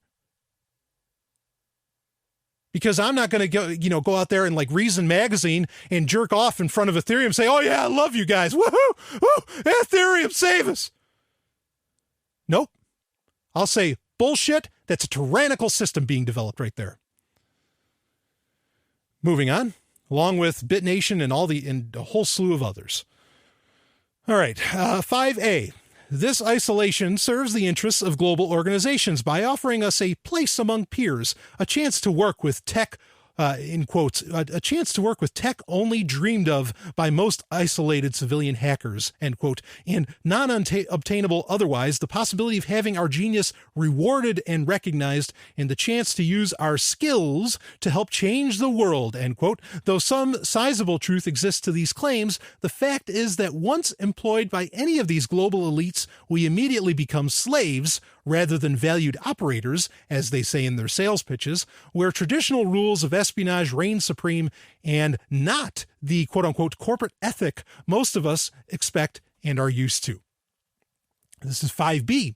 Espionage rules dictate that all hackers are, quote, assets to be controlled by any means necessary, end quote. Sadly, but quite seriously, this includes torturing, killing, threatening, pressuring, etc. of family, friends, and loved ones, public exposure of our quote-unquote shameful secrets, or, if none exist, simply creating them. Unlawful criminal prosecution, ensuring little possibility of other quote-unquote straight jobs, and worse. Essentially saying that if you are actually a really good hacker, somehow you proved your chops, okay, you're going to be... They want you. The system wants you to be a part of it. And if you won't be a part of it, they're going to ruin your life. Now, how do you keep that sort of thing from happening? You keep that sort of thing, that possibility from occurring by not having ID systems, by not having reputation systems. Because if you have those hard systems, then, and say somebody's in control of it, say you won't go work for this company or this company, then this company will just say, hey, this guy is, a pedophile or something like that. When it could just all be fabricated, right? 5C. Once an asset of any global organization, it is extremely rare to ever be allowed to leave. Any of us that seem to be, quote-unquote, former blanks are to be treated with extreme suspicion. So now, Stallion here, I want to be real clear. I'm not saying I agree with everything being laid out in this new hacker manifesto, but I think there are some interesting points being made. Think for yourself on them. Okay, and I'm sorry, you're not going to be able to find this new hacker manifesto yet on the internet. At least I haven't been able to find it. That's why I felt it important to read it to you. Okay, but there's some truth to that. Like, I'll admit something I'm suspicious of. I think if somebody has worked for Google for a long time, I don't think they ever stop working for Google. Like, and in fact, I'll admit to a bit of conspiracy. I'm a little weirded out when so many people hire from, oh, this person used to work for Google. This person used to work for Google, and like the State Department hired them, and this person hired them, and all this stuff. I get a little worried about that. I don't think people just stop working for Google. Like, that company's just a little too cultish. Cultish. I didn't say cult. Don't sue me. Cultish, in my opinion. Reading on, number 6. World War III has been going on for some time now, and its battlefield is cyberspace. By labeling yourself a hacker, you are now volunteering as a combatant.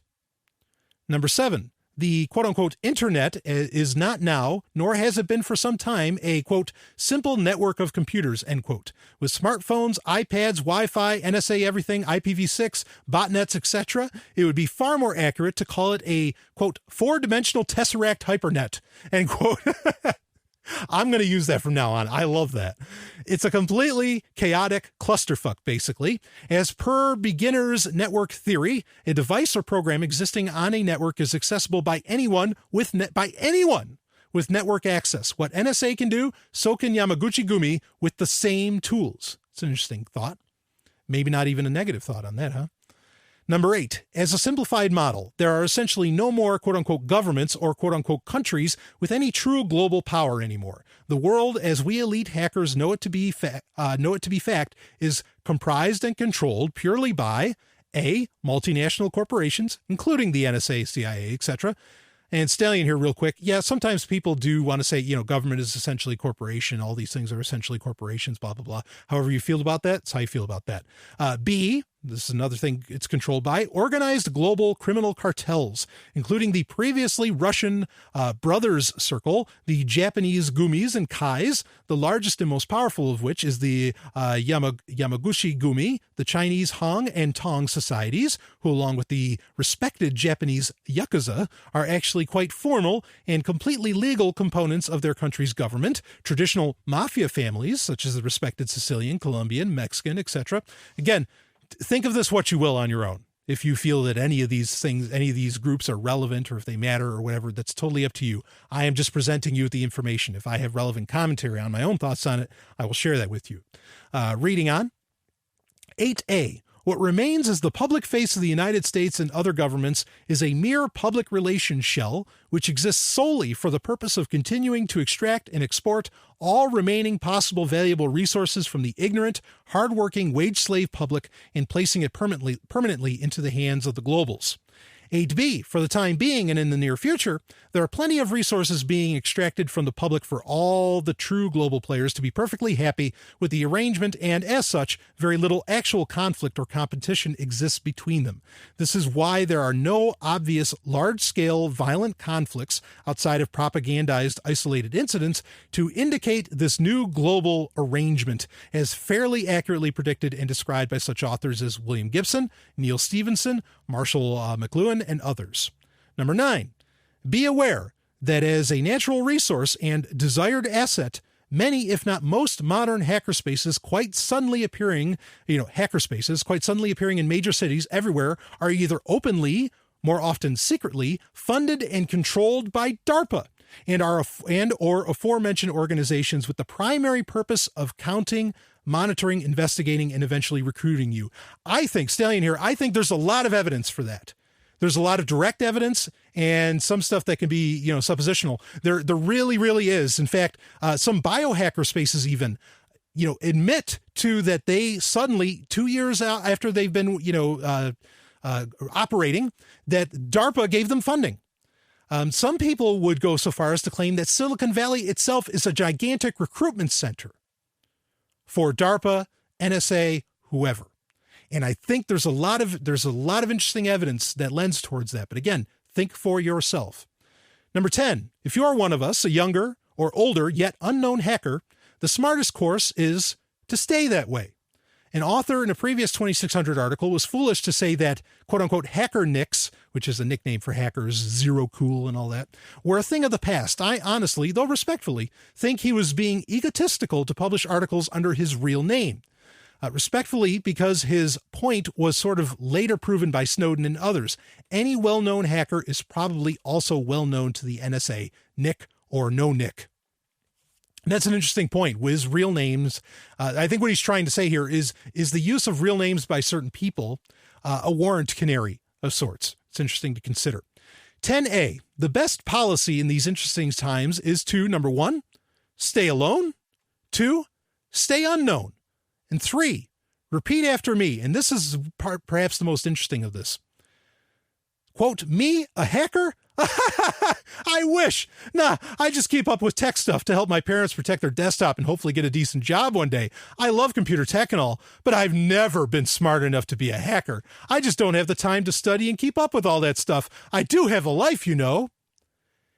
And this one's key right here, Stallion breaking in. This is really key because this is old school stuff. In the 90s, it was always said, you don't talk to anybody about the fact that you're a hacker. You don't mention it. You don't talk about your exploits. You don't talk about any of it. You are an unsung hero because you are doing this. If you are quote unquote a real hacker, you're intrinsically motivated to know more. And that's why you're breaking into quote unquote breaking into systems and whatever. So yeah, even to this day, when someone says, oh yeah, I'm a hacker, either I think they're just grossly misusing the word or they're lying. That's my thought. Anyway, moving on. Number 11, Linux is the only quote-unquote safe OS left, if one exists at all, and then only when heavily modified and encrypted. Really, NetBSD and or custom kernels are required even to imagine arrogantly that you may be private. Make of that what you will. Number 12, public key encryption may, I say with heavy doubt, be the one last hope we have, and then only with ridiculously huge prime numbers, at least for the time being, where public tech is concerned. Math still beats tech.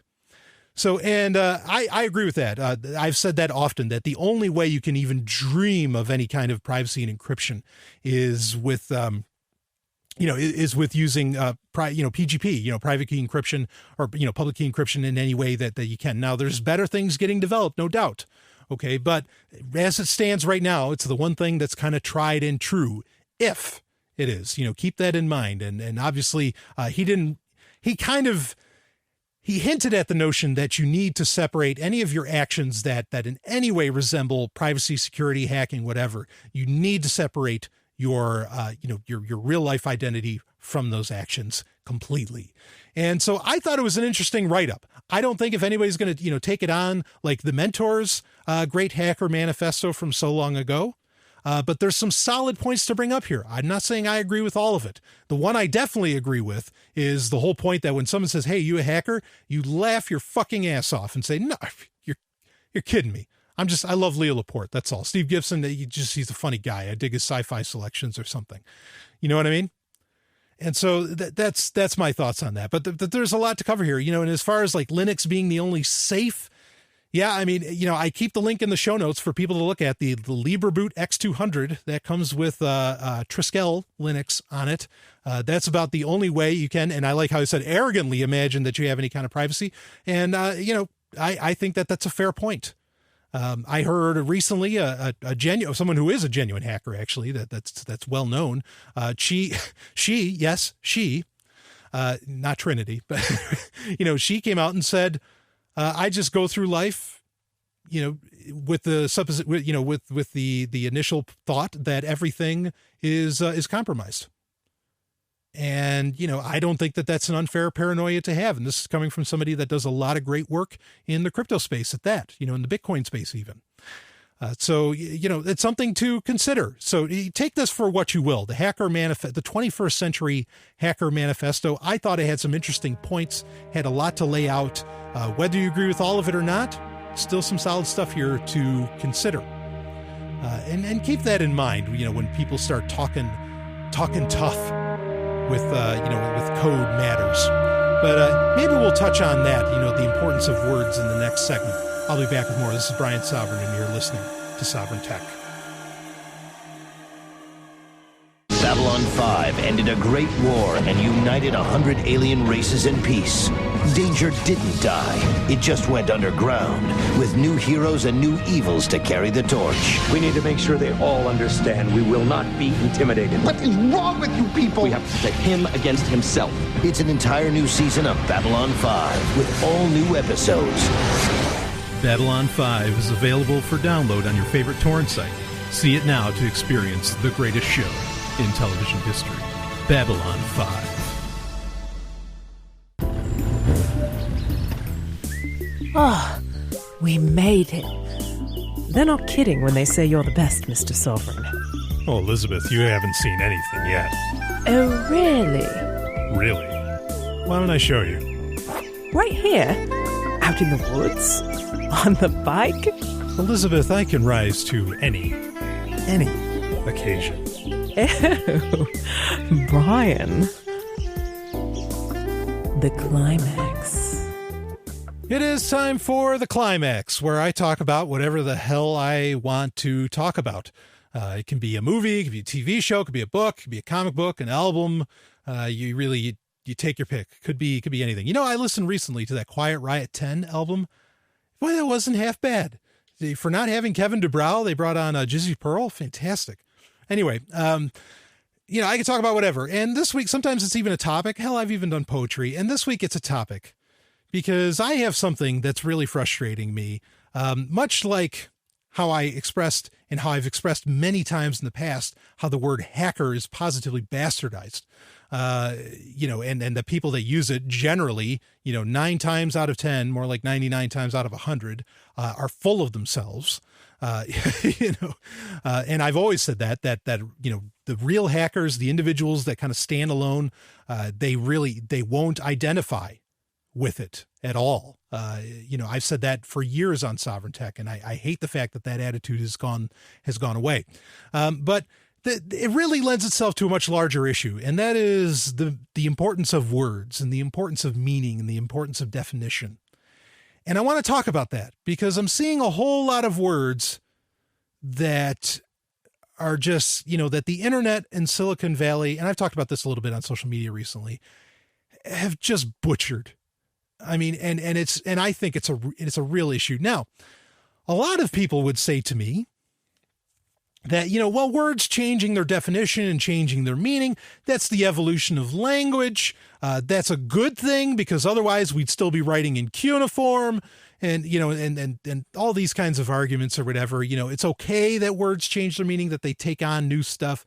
Like the word cool took on a new meaning, right? It didn't just mean a lack of temperature, or a low temperature, all of this. And, I don't, especially when we are trying to disseminate information through blogs or whatever. I don't buy it. I agree that language needs to evolve. I wouldn't argue that point. But I think language should evolve not unlike programming languages, not unlike code, perhaps, where you can whittle it down to the base get rid of the unnecessary, and then if you need something that's not there, then you add on. Okay.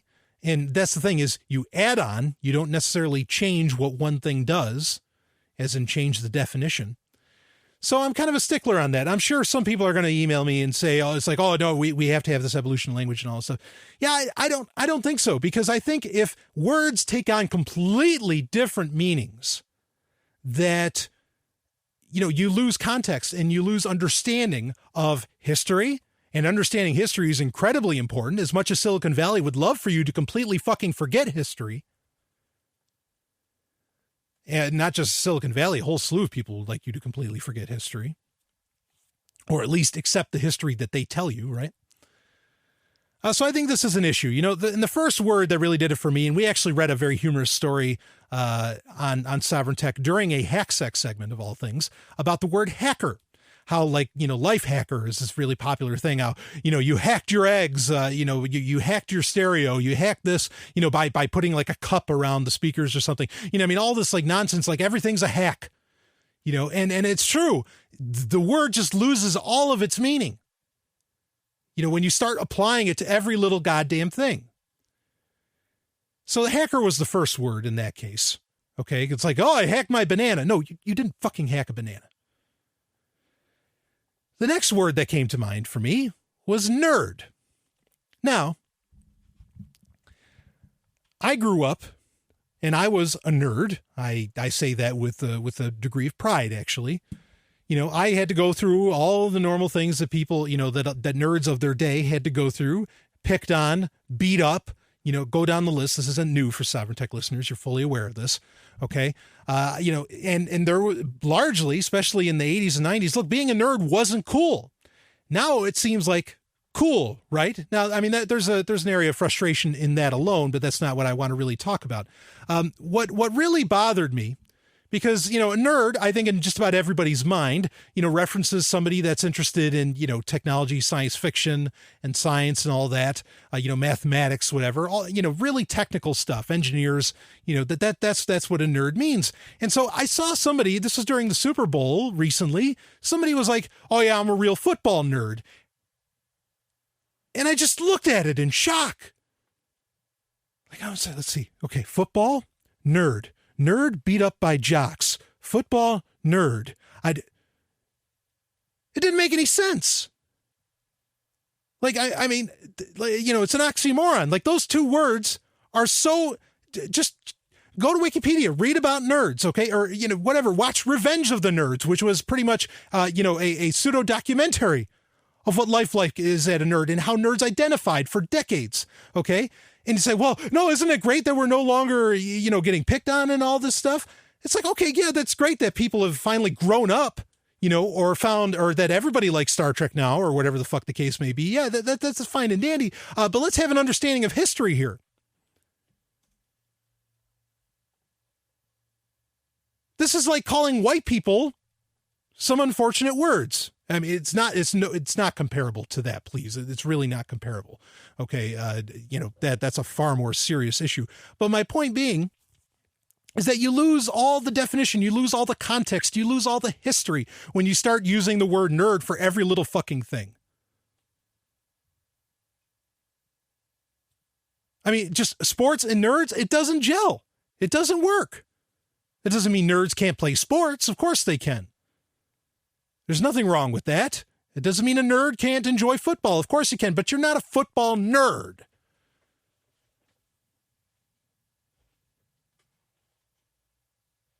Otherwise, how else can you shorthand identify yourself? Isn't that okay to have a little quick shorthand definition that doesn't have anything to do with, your personal identity or whatever? That, it's handy. Using the word anarchist is handy. Boy, talk about a word that's got a whole lot of baggage. I know. But then for some reason, everybody is willing to go to bat for the word anarchists and say, no, it doesn't mean, Molotov cocktail throwing, communists and all this stuff. It means without rulers. So we'll go to bat for the word anarchist, but nobody will go to bat for the rest of these words. It's frustrating to me, especially with the word nerd, because, you got to understand, me and a lot of my friends, we were really, really hurt as young people. Psychological, abuse, physical abuse, all kinds of abuse. It's important for that to have its context. Now, is there an even broader context? Of course there is. Domination systems, the family, all kinds of things, parents beating their children and all. Certainly there's a lot of that, to look into. But in quick parlance, it's important to have context. The last word that really struck me was ninja.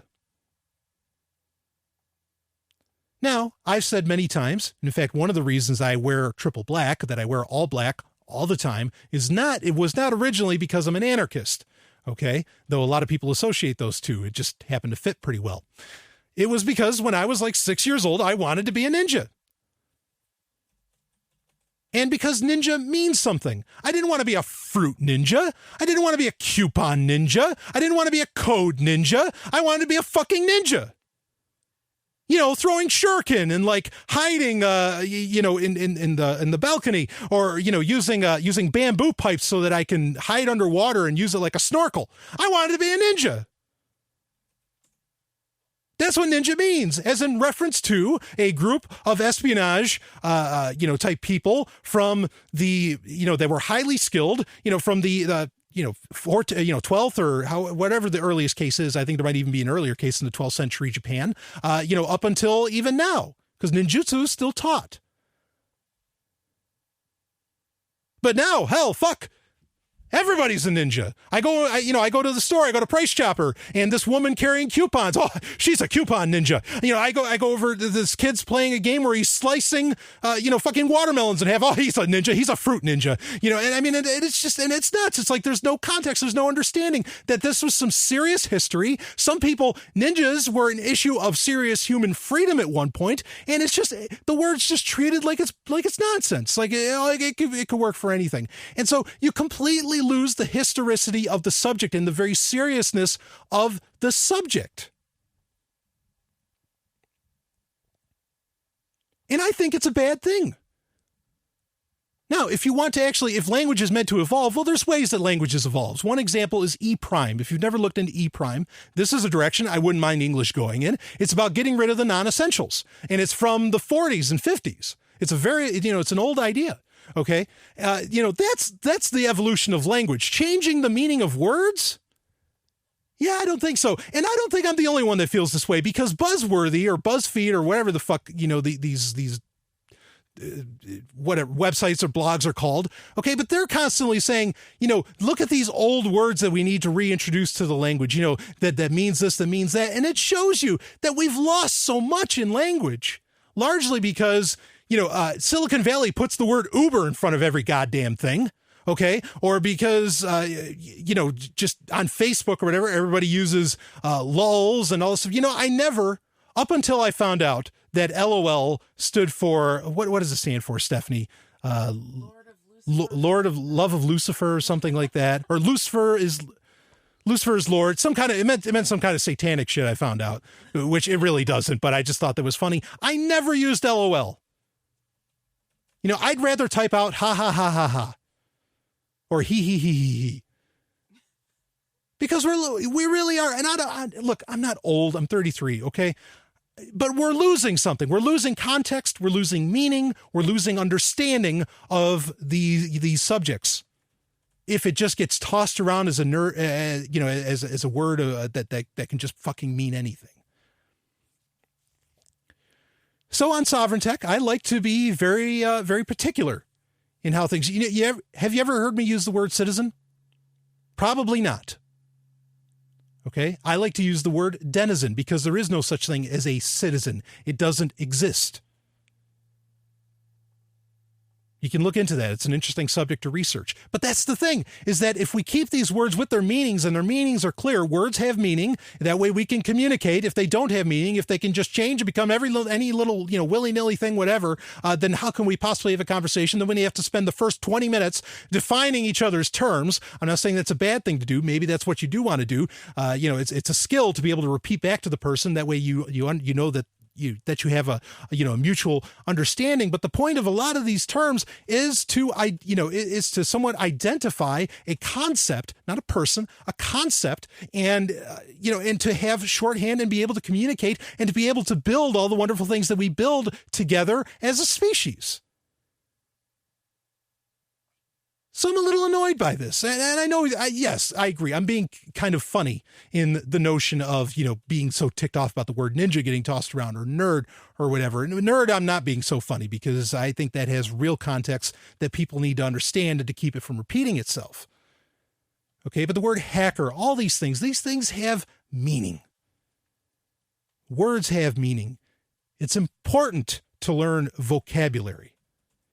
I mean, and it's something that's going away too, because, you look at these young adult novels that are all the fucking rage right now, like Divergent and all this shit. Let's be clear with each other.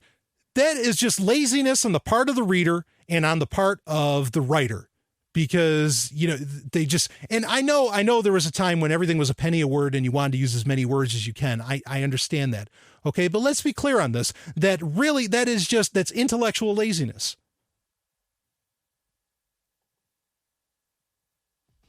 And I think we can do better. We can learn, and we can explore incredible concepts and maybe come up with new words. I'm okay with new words. I like new words because I think there's a lot of concepts. I think I said this earlier in the show, but there's a lot of things we don't have the words for yet. I've talked about that many times on Sovryn Tech. There's a lot of ideas that we don't have words for yet. And that's why we can't do anything about it properly. We need to define these things. Anyway, maybe you think I'm nuts. You can email me, brian@somiofflinegames.com. Carpe Lucem, everybody. I'll see you on the other side. You just experienced Sovryn Tech. Go to sovryntech.com, that's SOVRYN tech.com, and connect with us there. Find links from today's show and catch our podcast feed. Sovryn Tech is copy heart. Copying art is an act of love, and love is not subject to law. So please share the show however you like. Welcome to the evolution.